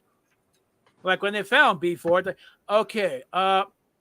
they detect all these pieces on the planet. Oh, the ion storm coming. Well, then beam them up now before the storm gets here, and let's get the fuck out of here. Right. No, let's take down a shuttlecraft and a doom buggy and totally fuck with the natives. I know. Prime directive, what's that? CCTV, why did you have to bring up that movie? Mm-hmm. Yeah, I know. Why? Why did you get him started? Why? Again, one of the reasons I like season 3 of Picard is it rectifies so much shit that happened before that. Of course, there's contrivances in movies. You can't have a movie without a contrivance. But you can do it better than what they were. It's not so bloody obvious. But you can't base a movie on contrivances. And that's all that was. It's like, well, also there was so much thing wrong because also the director is an idiot. Okay. I'm just saying, Stuart Data's Baird- sacrifice was Stuart worth Baird it. is a brilliant editor, but as a director, he's a moron. Do we Okay, want to that's delve what- into the fact that the Trekkies special that came out in the 90s had a kid talking about his fanfic he wrote that was called Nemesis that had the same plot, and they basically ripped the kid off? Oh, Gabe Kerner. Yeah. Oh, I'm not getting into that. I don't know. Let's go back I into don't know about the plot line, let's but go it did. back into the 1960s and 1950s, shall we? But you were asking a question a long time ago before one of Sci-Fi's tangents that drove us down a weird alley, Mhm. where you were asking where you thought the Sci-Fi changed, where the writing style got less intricate or over intricate. I and believe less that was fluid. in the early 90s, honestly. I actually think that change started to take place in the late 60s and 70s, but it got really bad in the 90s. I'd push it back to Really? H.G. Wells. Well, yeah, go back to H.G. Well, Wells. Absolutely. H.G. Wells always had his own sucky style, but that was one off. That wasn't. Well, that was kind of where you break off here. Jules Verne was more the hard sci-fi guy. H.G. Wells, like, this little premise, we'll run with it. No, that's not what this discussion's about. Mm-hmm. This discussion was what we were having earlier, which was about the writing styles getting better or worse, and why modern literature isn't as good as classic. That's not what it was about. No, that was that's about what we were hard talking about. sci-fi. That's just the Are you evolution talking of about any hard genre. sci-fi when Jefferson, when Thomas Jefferson was writing sci-fi? You and I were that's what I'm talking about. Like going all the way back to like the original sci-fi. Jules Verne, to the moon, right? Like that's a great story. To the moon. Can I please? Go ahead. I was saying you and I were talking specifically about the fact that we have more trouble following the modern sci-fi and fantasy than the classics because the writing style isn't as improved. That's what I was talking about, because that is a part of the sci-fi discussion. Right. Okay. And that's what I was getting into, because we were starting to talk about that when we got side railed earlier. And that is a part of the discussion on sci-fi. I was going to ask you, because you even commented on we're not as into the modern books, and I've had that feeling for a long time. And you were commenting and trying to figure out when you felt like the books that were coming out weren't appealing to you as much anymore. And that's what I was asking you about. Okay. Well, let most me science answer fiction books that have nothing to do question. with science anymore. Let me answer that question properly then, because there is a book called Armor, and I can't remember who wrote it, but it's about it's a lot like sci-fi, or it's a lot like Starship Troopers, where this guy who ended up in a scout armor suit ended up, having to go down to the planet, 18 times or something like that. And he was in the same scout armor suit that they found, but when he got to his peaceful planet where he was supposed to be, and their technology was able to retrieve the memory from the suit, and so the three main characters learned all of what Felix went through. And it was horrifying for all three of them. It was absolutely horrifying for all three of them. And then at the end, Felix finally just got back into his suit and, went back to his, scout, destroy everything in front of you and call in for reinforcements. It was a very, very, very good book. Yeah. It is a very, very good book, but a lot of people don't know about it. Yeah. Well, it was just on the Inside Star Trek album back in '76. Roddenberry and Isaac Asimov had a little talk about the nature of sci-fi, and how do you define science fiction? I'm not sure I'm really an authority, even though I've written a couple hundred books on it. But science fiction, as Asimov defined it, was reactions to human beings to appropriate the changes in science and technology around them. but it's kind of rough and ready thing, But whereas but it's like with science fiction, you have to have it has to be scientifically plausible. At least it looks at least look scientific. Whereas fantasy, you got the elves, fairies, unicorns, whatever. But even then, you still got to have rules. Daniel's hot topics. A really good question. Is sci-fi gone? No, it's still in revaluation. I think our current society is such. Like once upon a time, this was even communication devices back in the never thought to get this sort of thing. Oh, you're absolutely right. Yeah. I mean, I back in the 80s when I was a kid, and I was watching Star Trek and Star Trek Next Generation, I was like, wow, that's awesome. That's awesome. You can contact anybody on the entire planet with this little handheld device. Yeah. And, when I got into my 20s, I was like, oh, holy shit, you can actually contact anybody on the planet with this little tiny device. Yeah. Well, some people think that that when Apple developed the iPad, think clearly Steve Jobs is watching Star Trek Next Generation. Are you gonna throw a few bucks at Rick Sternbach there? Thank you, Kronos. Yes, I am a child. I am fully aware of that. But also, is he talking about age-wise or mentality? I'm going with mentality.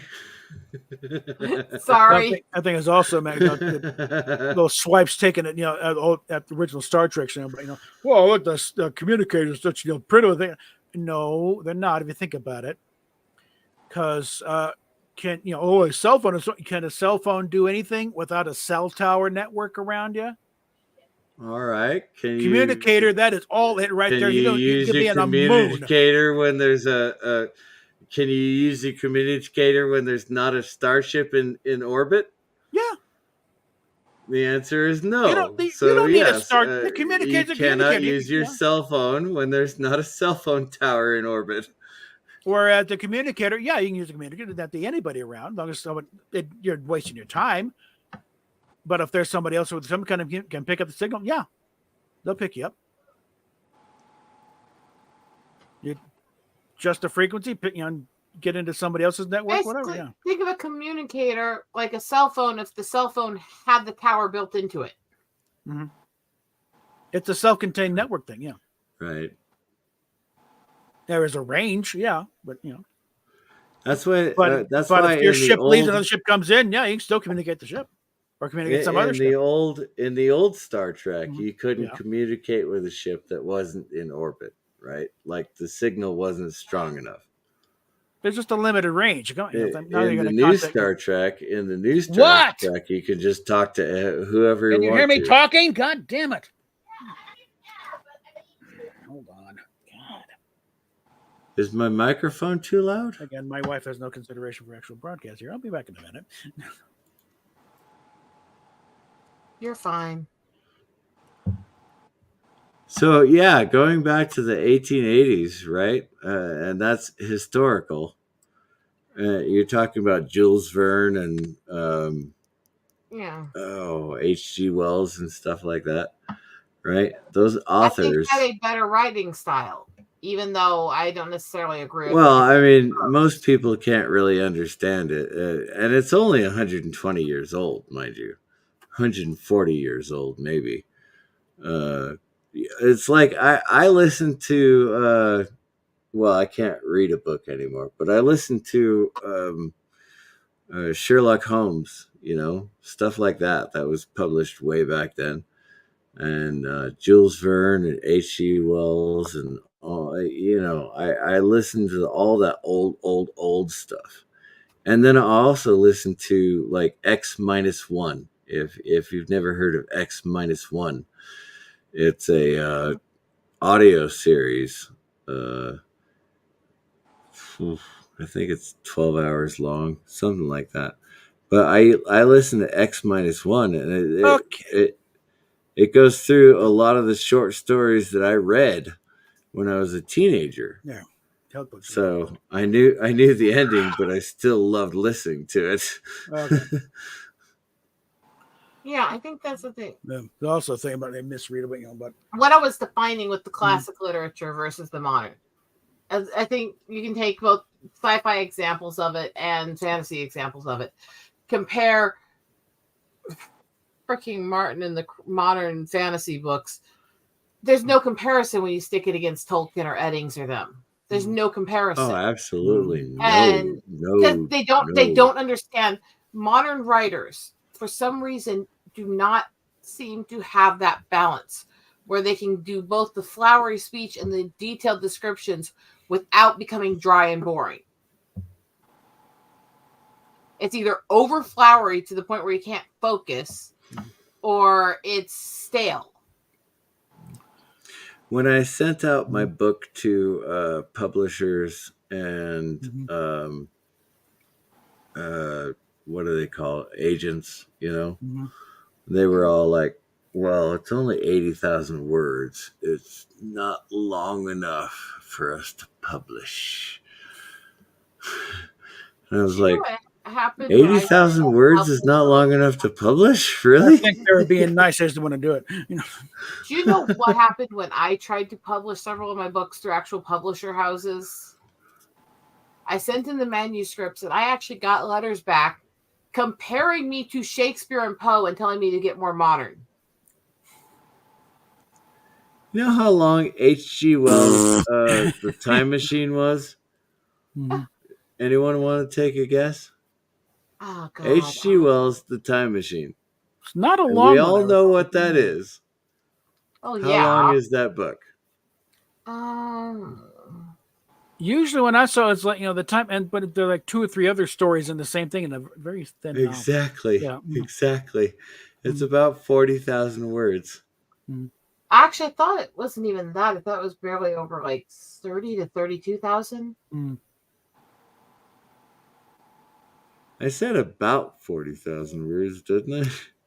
Give or take. I mean, almost 10,000 off is a big number when you're at that low level. That's why I said I think it's not even that. It's pathetic. I mean, authors It's often pathetic in got length paid compared by to the... 80 is my point. It's not even half. Yeah. A novella more like, And that's the thing. People forget the books don't really need to have a set length. Anything from a few pages to a freaking 1,000 plus is fine if it tells the story you're trying to tell. Right. Yeah. I mean, if you're the author, I create little skits just for fun If on you my use YouTube publishing channel. houses, they have clauses in there that doesn't just say that they proofread and edit for grammar and stuff like that, which has issues when you're having characters speak anyways. Oh no, I have all the rights to my book. I read through Let her finish. Please, can I finish what I was actually saying? I'm sorry, go ahead. But there's clauses in the modern contracts that they added about 15, 20 years ago that they're in standard in all contracts now that specifically say that they can edit the context and the moral of the story without your consent. Oh, hell no. Oh, no. Yes. No. You do not get to That's gut my standard story, at every publishing house now. That's why self-publishing is coming big. Yeah. That's why I cut ties. That's why I sold all my old pen names. That's why I sold off my writing work. Because I didn't want to have anything to do with modern publishers, and I'm not mentally in a place where I can do it on my own. So I cut ties with it because of that. Because they actually wanted me to give them consent to edit the moral of my story and the context of my stories. Not just no, but hell no. Yeah, the movie Fanboys? Seen that one? Oh yeah, I know that movie. A bunch of for those a bunch of Star Wars fans, and one of their friends has got a cancer diagnosis. It's around the time that they got announced that Phantom Menace is going to be coming out. They figured their friend might not live long enough, so they hatch a plot to break into Luke Skywalker Ranch and steal a copy of the movie. I'm wondering though if that modern clause is part of it, because the writing style's gotten really bad after around 2000 to 2006. Yeah. Which is when they started adding that clause to a lot of the publishers. I'm wondering if it's because the writing styles are picking up things from the editors changing stuff. Well, the thing I was going for here is it was one of Harvey Weinstein. It was like Miramax, and Harvey Weinstein wanted to rip out the whole plot line about the friend with the cancer thing.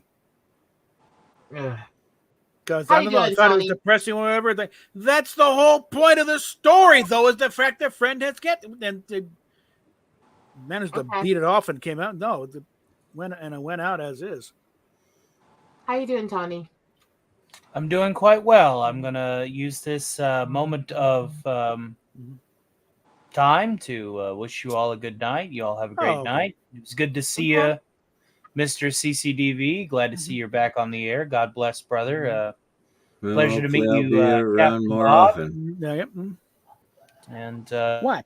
Been a while since I've seen and you. Stephanie Littlepage. Well, she's in the bathroom. So, well, you guys take it easy and God bless. All right. Have a good night. Have a good night, brother. You too. Right. But that's what I was getting at. I think that that's actually affecting part of the writing quality. Yeah. Because people are now writing. It's not just the editors changing things and the writing style gets off when they do and stuff like that, which I caught it in some books that I've read. I'm sorry to say this. I really am sorry to say this, but it is institutional indoctrination at this point. It is. Yeah. But what I was also saying is I think it's also affecting how writers are writing if they're trying to use the publishing houses. Yeah. Because they're trying to write to a point where they won't edit them as much. And so they're changing their writing style to try to fit into what they want so much that it's making it more uniform and more bland. And I think that's why the editing houses, the publishing houses, I should say, for the need to go by the wayside. But yeah, the publishing houses are losing a lot of business, and a lot of authors are going to independence. If the publishing house wants to sign you, make sure you got an agent and make sure that contract says no, they can't touch the guts of the story. I think this is a serious part of why the writing is getting so much worse in the last couple decades. Is partly the mass indoctrination and partly the fact that they're rigging the system so that they can change it if they don't like it. And so everybody's trying to write to fit in this little bubble. Right, exactly. So this is science fiction, meaning I have to do A, B, C, D. That's so I can get published. I will not put anything in there that's controversial. So science fiction's always been about pushing the boundaries and being controversial. It's been about testing humanity, experiencing things, questioning morality, social constructs, science, technology. It's always been about pushing the boundaries. Come back to Gulliver's Travels. That was, Jonathan was, method to make some very scathing comments on society at the time. And the nature, they call the Great American Novel recently. They've started calling the Great American Novel Moby Dick, right? And it's been made into movies, right? Multiple times, and it is a great novel. It's a great novel, but it's boring as hell. Honestly, you should hear about the story that it's based on. Actually, it's worse. It's horrible. Oh no, I'm fully aware of the story that is based on. Yeah, trust me. I watch nothing but documentaries these days, so I do know what it's based on. Yeah, poor crew of the Exeter. I'm sorry, Stephanie. What were you saying? It wasn't Stephanie. It was her. Stephanie's still in the bathroom. As I was starting to say what that is, I think I'll disagree with you some on it. I think Moby Dick is honestly both great and horrible at the same time. And that's somebody who doesn't dislike the book. It is overdrawn out, but it is more articulately written than modern writers. Yeah. Oh, absolutely. You're correct. Better writing, but it is a little over the top, a little overdrawn out, which honestly is the big flaw in David Eddings too, as a massive fangirl of his writing. Is his books tend to get like freaking diabolical descriptions and just long as all unholy hell. But I get lost in his books, even though he's considered one of the harder ones to read in the fantasy genre because he gets so detailed and they get so long, you know? I think that can be done in a way that's good, but it will also chase away some readers who aren't into that. That's kind of why I never got past the halfway point of Stranger in a Strange Land. It's just like, this is just a little, a little too dense. Come on now. I could never get past you're like right. that. Halfway through Stranger in a Strange Land, it does get a little bit bogged down. Yeah. So since you're talking about classic sci-fi writers, have you want to go a little bit into some of the books that we've talked about before, like Star Beast and stuff? Oh yeah, sure. Because that's still one of my favorites from growing up and from one of my favorite books. I know, that's why it's one of his juvenile novels. Star Beast is one of his juveniles. You guys all know who Robert Heinlein is. Oh God, yes. Yeah. Okay. The thing is that with those writers, Strange Land and all that stuff. They wrote to appeal to get kids into the books at that time were still written like adult novels. They were just written with a little more fun and kitschy and stuff added to it, usually. Exactly. But it's close to the adult style. Whereas today you get into the young adult novels and they're simplified and oversimplified, and that's the reason oversimplified. That's the reason I couldn't get into all the stuff like Harry Potter, and that is like the grammatical structure was too simplified. And a really good young adult novel should be easy to read, be it you're young or you're old, and it should have enough intellectualism to educate the kids reading it and to bring in the adults. Let me say this. I've read most of the only one I haven't read all the way through is Deathly Hallows. I couldn't get read all the rest. I tore through those. Yeah, they were so simplistic. Are you talking about Harry Potter? Harry Potter. They get more into for. I was an example. I was going to bring up, for example, Citizen of the Galaxy.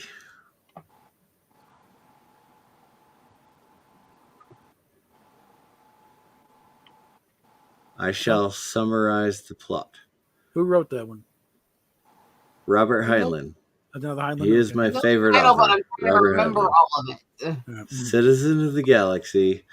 A young man, a toddler, basically, got sold into slavery. And at some point, he was freed from slavery and was put onto a Navy ship. But his mentor was a spy for the galactic government. And this is one of the few planets that allowed slavery. And so he acts. It turns out to be, the whole corporate, I own this much, and I'm going to keep this much money, so I need to get rid of this little kid. And he grows up to be, he's Thor. Not Thor, the mystic god. Thorby is his name. So if that's Citizen of the Galaxy right there, and that's a juvenile novel, and I have always loved that novel. Frank Peretti wrote The Oath to appeal to both children and adults, and it was a long, complex, theology-based horror. It's doable. It is absolutely doable. You just have to be a good writer. And you have to really know the language. And like I said, I know these are so popular with people. I think part of the reason why I'm considered the one who hates everything to a lot of people is because there's so little in the modern 40 years. So much sucks. I know. I'm one of those angry people myself because it's not even about angry. It's just I'm such an old-fashioned person. I'm such an old soul, and entertainment lost me as it hit my childhood range. It started losing me. I love the classics. I love classic literature. I love mythology. I love old sci-fi, but I just can't get into the new stuff. And I've tried. I still watch black and white films, And Huh. people are Ours like, is why the place. hell do you watch that? Because it's so entertaining. It's so much more entertaining than what we have today. Why would I not watch black and white I'm films? conflicted on it because on one hand, one of my favorite Halloween movies is Arsenic and Old Lace. On the other hand, with my vision, Arsenic and Old Lace. on the other That's hand, a comedy. with my eyes, black and white is hard for me to follow because of how light sensitive I am. So it's actually hard for me to follow all the movements and all the people. Okay. So I'm conflicted because some movies it's the only way to get it, but it's hard on me. Does that make sense? No, I get that. I get that. So it better be a damn good black and white movie if you're to watch it. Arsenic and Old Lace.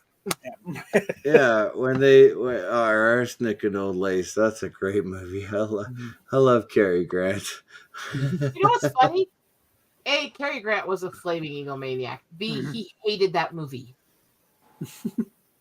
I don't doubt he hated that movie. No, Yeah. He really hated it. He didn't want to make it at all. It's because he was signed contract to the studio, not to the movies. They made him do it. He hated every minute of it. He hated every day filming, and he bitched about it nonstop the entire studio time. system, yeah. And yet, when you watch the movie, does it come across that he hated doing it? Or does he actually come across like he took it serious? Oh, no, he took it totally serious. He's a professional. He could do your job. Yeah, That's absolutely. The point. All these people that bitch today about, my heart's not in it. It's like, he freaking hated it with like a fiery passion of 1,000 Nova suns. And but he also, if he didn't do a good job, he wasn't going to get another one. Well, he also, as he said in interviews, there's never an excuse not to do your best on your job, whether you like it or not. All the actors were on the chopping block. Every single actor was on the chopping block. And I will honestly admit, I do think that I agree with the cutting that decision. I have a problem with the fact the old contracts were to the studio and they could force you to do things that went against your principles, your ideals, or your fair enough. Yeah, I'll give you that one. Yeah. But at the same time, these actors today are so over coddled that you want to slap the crap out of them. Yeah. Can you imagine what much of them went through any of the shit that these actors in the old days went through in the twisted Hollywood early days? Yeah, there needs to be read the behind the scenes of all the psycho shit that actually happened while filming Wizard of Oz. Oh God, yeah. Look at the shit they put Judy Garland Shall through. I give you an example? Go ahead.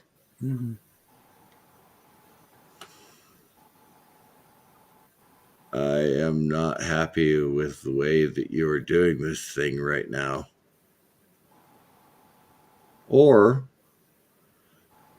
I'm not happy with the way you're doing this thing right now. There is a difference. Yeah. Well, you look at Well, if you're a studio head, it's like I don't give a shit what you think. You're being paid. Get your ass back on the stage and do your job. Get back on the stage and just deliver your line. I'm not happy with what you're doing right now. There's 10,000 people lined at the studio gate right now. They'll do your job for free. Okay, so get your ass back there. I'm not happy with what you're doing right now. Going back to Sci-Fi on this, how much drama, contention, fights, and other shit were happening on that set because everybody was sleeping with everybody, all the affairs, all the drama with the studio and stuff. When they were filming, did it come across? Nope. Because there was a lot of shit behind the scenes with Star Trek. Oh my God. There's notification. There were actual fights between Michelle and Michelle back in the old days. They actually had a physical fights on set because they were both having affairs with him at the same time. There's all kinds of shit. Did it come across when they were actually on film? No. That's professionalism. Again, it was Sci-Fi. It was a classic example of that because, oh my God, the tension was Star Trek. Yeah. You know? Well, it's said, that the reason why they got Ernie Haller to work on the second pilot, because he had worked on Gone with the Wind. Well, you got to look at it. Everything that could have gone wrong with could have gone with the wrong movie went wrong with Gone with the Wind. So they get Ernie Haller. Yeah, okay. Anything happens, Ernie can handle it. Okay. Well, you got to look at it this way. When the fact is the writer, producer is boffing every woman on set while married to another woman who's on set half the time is going to create drama. Yeah. That's why I said you can't just credit the good part of Roddenberry and not acknowledge the bad. Yeah. I remember watching this interview online a few years back with Rod Roddenberry, his son. And he's talking about how much he misses his dad. He loves his dad, how great of a father he was to him. And goes, but let's also be honest.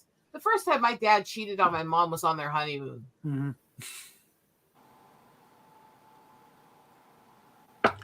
Yeah. Shall we dump the drama and get back into sci-fi? Yeah. My point was that the drama can happen. It'll happen anytime you're I'm writing. fully aware of that, but professionals I'm rock it. Yeah.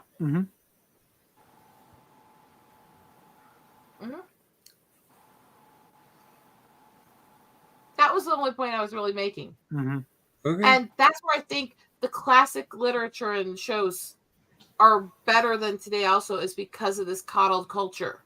Because I don't think they know how to put it in. They have no idea what it means. I think it's also a lot of writers don't know any other It's like Rob Burnett talking about, TV writers. All they know is TV. You'll go back to like with Star Trek and then the writers of that era, all the shows. They read other things. They had life experience. A lot of them were veterans of World War II and Korea. Right. And they knew other writers. They knew the classics. They brought that to them when they did their writing. Could you picture these modern actors, these modern kids sitting there being angry and other stuff and sitting there and actually writing and acting seriously and really putting the work in? And that's, I think, part of, again, come on. where these kids, look, after September 11th, if you were born after September 11th, 2001, you have no idea what controversy is. No. You think you do. You think you have an idea, but you don't really know what it's like to have lived through an experience like that. And you also got a bunch of these old hippies. You need to march or something, and they go around. There's nothing to march. We've solved. Marxist. We pretty much solved all the problems. Like by the late '90s, racism was on life support. We pretty much got it. Okay, but then they got to revive it up again. Oh, it got revived. They've set back race relations like okay. But what I was getting at was the actual reason why I think we're losing this decline in the sci-fi culture is emblematic symptom of everything else. The writing style, the acting style, the consideration, the literacy, the intellectualism, all that have gone down in the last couple decades significantly. And it reflects in the stuff you find and read and write and all that. You see it in the culture. How many now you're sitting there and you pick up a reading app and just turn it on and realize how many people are screwing up doing the auditory readings and they're not shooting it. They're just leaving the errors in. Or you read them and they're riddled with typos and misspellings. Exactly. That's what I was about to say. Also, a lot of writers that they influenced by Buffy the Vampire Slayer. I mean, Joss Whedon was the great writer. I mean, what he did was fine, but also one of the complaints I've heard is like, snappy dialogue, but any one of those characters could utter those lines. There's nothing really specific to just it's snappy dialogue. It could come from anybody. But we're talking about Firefly. Very dialogue. Few, character moments where only Jane could say that line. Only Mal could say. It's usually most of the lines are interchangeable. Anybody can come off this smart-ass remark. It's only the really broad characters, and that's the thing. The writers that I grew up with chose their words, carefully. Yeah, but also the most of the writers that's the last influence they had was Joss Whedon. And Joss Whedon, I'm sure, had better influence. He's third generation TV writer. Okay, just in the house. You're right. Yeah. Just remember what Hemingway said about writing. that he talked about. You have to write over and over and over. You have to put devotion into it. You have to rewrite. You have to reproof. You have to reread, because the first draft of anything is shit. Oh yeah, my first draft was garbage. Yeah, you generally got to put down about 1 million words before you finally realize what the fuck you're doing. You know? I wrote Wait, 3 to realize books what in the fuck I'm between the doing? one that I got published. Well, it's fine. So, Just the yeah. act you do, and you finally okay, how to put together a sentence in such a way that makes people want to read. Work, You know. work, work, work, work. Yeah. That's the problem. Work, work, work, work, work. Okay, you get up. Work, You make your coffee. You Work, do work, the work, dishes. work. Hello, boys. I'll see you later. Yeah. Okay, no. Work, work, work, work, work. That's the whole thing. It was work. It's always work. Oh my God! Yes, get up and do the dishes, and then sit in the armchair for a few minutes, and Totally then missed the Blazing and Saddles. then go out reference. and tend the garden or something. Work, work, work, work, work, and then you sit down at your typewriter. Yeah. Nobody does that anymore. Well, nobody has typewriters. Okay, I kind of missed when I had a typewriter, actually. I think Harlan Nelson was the last one with that old Royal manual. There was a comment on that in a goofy movie I watched back in the 90s, where she came in on her dad that was a writer to talk to him, and he's sitting at this old typewriter, and she goes, "You're not using your computer?" "No, I like what I write on this thing better. I think more before I type." It's more organic. That makes more sense. It really does. You got to commit. I could type any comment I wanted to in the chat right now. Yeah. Would it make an impact? Well, like there are writers that don't even just handwrite it. Like Shatner's one, he'll write it out longhand on legal pads. Oh, my first book that didn't get published. Yes, I co-writers. I wrote it hand longhand. Yeah. Mm-hmm. So I write everything by hand. My poems, my stories, my songs, everything by hand. Yeah. I can't type things and actually be creative. For some reason, the text, the screens, everything, it just really throws me off. I need to write. I need to do That something. I get that. I mean, you're a visual learner. I know because you're an artist. You're a very good artist, by the way. And as you can see, I have not gotten your tattoo posted on my my arm yet. But I'm working on it. All right, I'll get there. I'll get your tattoo on my arm. I promise. I drew him a pinup girl he wanted.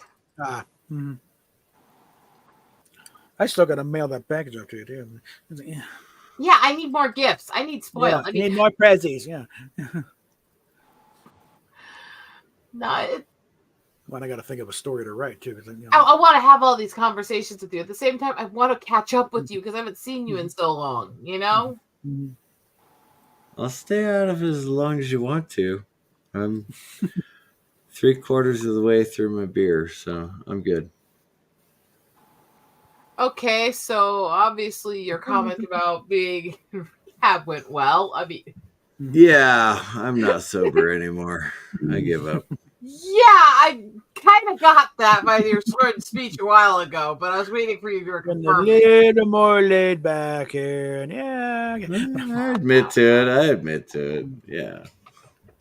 Speaking of which, it's gummy You gotta time. be honest when you're gonna quit, and I ain't gonna quit right now. No, That's the only thing keeping me walking, honestly. Because somehow something back in the what was it 2014? When we did have our mutual strokes? 2014.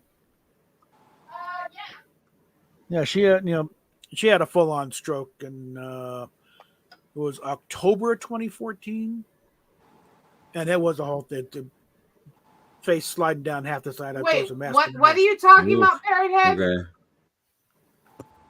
But then about a month later, like I said, if you see someone in the middle of a stroke, aspirin. Parrot Head, what the hell are you talking about? Absolutely. Yes. As a matter of fact, when I went to the store today, because I was out of the 25, or whatever they call it, 81. The baby aspirin type thing, or whatever. Yeah, the shitty aspirin. Yeah, no, I just no. Becca managed to get because she had a stroke in the bathroom. And once finally after getting her out somehow, I'm not sure she was totally conscious then, but got and then just saw the face sliding down the side of it. Oh shit! Grabbed some aspirin, shoved it. Then within a few minutes, it was back to normal. So that was a full-on stroke because the blood clot got loose. Yeah, I didn't even know I had it. But about a month later, I had something. I refer to it as a stroke because I think it's my left side partial. But after I don't know how many CAT scans, there's nothing in the brain, nothing indicated. The closest you got is like maybe some kind of little lesion in the base of the brain. I mean, that's about the closest thing they'll able to find. Well, I mean, the problem is the VA doctors, so it's got to be MS. It's like, no, it's not MS. It's not moving around. It's not changing. It's just constantly. And the thing is, they're examining compression with the fourth and fifth vertebrae that could be causing the problem, but they blew that off and move on. It's like, okay, these guys are idiots. Yeah. Ironically, and this is kind of funny. Well, it's not actually funny, but it's a little bit funny. I was diagnosed with MS in 2018, and since then, every neurologist was like, "No, it's not MS. No, it's not MS. Yeah. No, it's not MS. No, it's not MS." Mm-hmm. And I'm not joking. I've gone through 5 neurologists since then because I was like, "Treat me for MS." Well, we can't treat you for MS because you don't have it. Yeah. Fucker. Now I've got ischemic strokes in my head. Thank you very much. Well, it's not MS. It's something else. Good on you, doctors. No, but probably had to basically fight to get out of the vehicle. After getting home, it's like, and then driving along, just taking it still, thing. But the thing is, it was like I could barely get to a claw like this. But then just drive myself to the library, just click and crack. It's like, I can move my hand now. It's like they really fucking nerves. They want us to kill ourselves. Yeah, they really do. They look want at us it this to way. be I'm 40 and only down the starting road to get things that I've had wrong since birth diagnosed. Somebody else. Yeah, that's what they want us to do.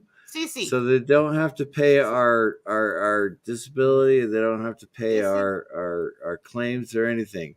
They want us to crash into somebody else. CC. Look at it this way. I'm 40. They're just now starting to diagnose the stuff that's been wrong with me since birth. That's stuff that they've known about since I was a child as medical conditions people can have. The IHS at work. No, IHS is starting to improve finally because the feds backed off and are letting the tribe run it now. We're supposed to be talking about science fiction. I thought we were catching up. I asked for that. It impinges on real life too. Science fiction, yeah. Well, real life, yeah. Mm-hmm.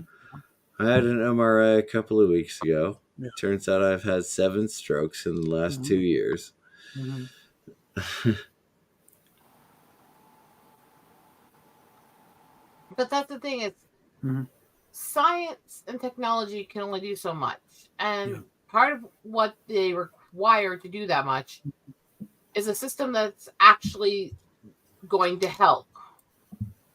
I'm sure we all so believe this system's going to do good things for us. Now, one thing I discovered while we're out in Florida is like with the shopping cart, I can run as fast as I ever was. Because I'm no longer worried about the balance. Then I can just crank. Oh, yeah, I'm going to run now. Oh, really? Wow. Otherwise, I can barely walk. I was going to say, I'm supposed to have superpowers now. I got struck by lightning. I'm supposed to become a villain by now. I think part of the issue is like, because the entire, it was like from this side of the scalp on down, everything is just fuzzy. Some things have gotten there's little patches on my leg that feel normal, but again, and the hand, looks like I got a full thing, but it's still kind of fuzzy. The sensitivity is not there. But I think also because the inner ear is not quite online, and there's half your balance right there. Yeah, I don't doubt about that. Well, and also the left leg doesn't want to ramp. The VA finally approved a wheelchair ramp, so I have one of those. Yeah. except that it's brand new aluminum, and so Yeah. when the sun shines on it, I'm blind.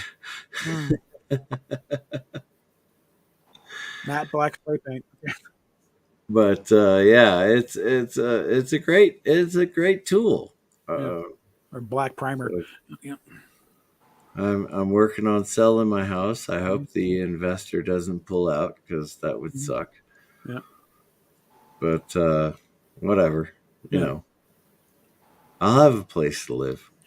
No, Let's be honest with my issues. I really should have a carer when my husband's at work.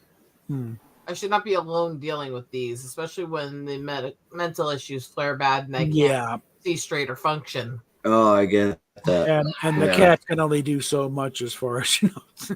They can lay on top of me and poke me and go nuzzle, nuzzle, nuzzle as I'm sitting there going, "What the fuck is this?" Yeah, and it's like, you're being affectionate, or you want to be fed. You know, it's like I've got brain disorders. I've got Parkinson's. There's times I don't know my own name. I shouldn't be alone in those times. Yeah. You know? I also got diagnosed with arthritis in my back. Wasn't that contributing? Wasn't that contributing to the delinquency of the disabled, Rosetta? I already commented on that. Contributing? No, that was 10 minutes ago. Alone. I should not be alone when this shit's happening. And well, honestly, you should be. They're not considered debilitating enough for me to actually qualify to get aid to get a carer, and I can't afford one. You should be drawing images. Me, according to Parrothead, you should be drawing images for me. Actually, he's trying to argue that I shouldn't be because I'm making you more delinquent. Oh, well, in that case. That was 10 minutes ago. Yeah. That was 10 minutes ago? Seriously? Yes. Well, I should probably end this. Yeah, I think you're nice and wasted right now. And I just took my CBD, so I'm going to get nice and sleepy soon. Yeah, I'd say the beer and the CBD are kicking on both parties here. So I'm not sleepy yet. I'm just going to be very soon. Just beer for me, but I think if I get up to get another couple of beers, I'll probably, not make it back to the chair. So I should end this one. All right. All right. Good night, folks. Good night.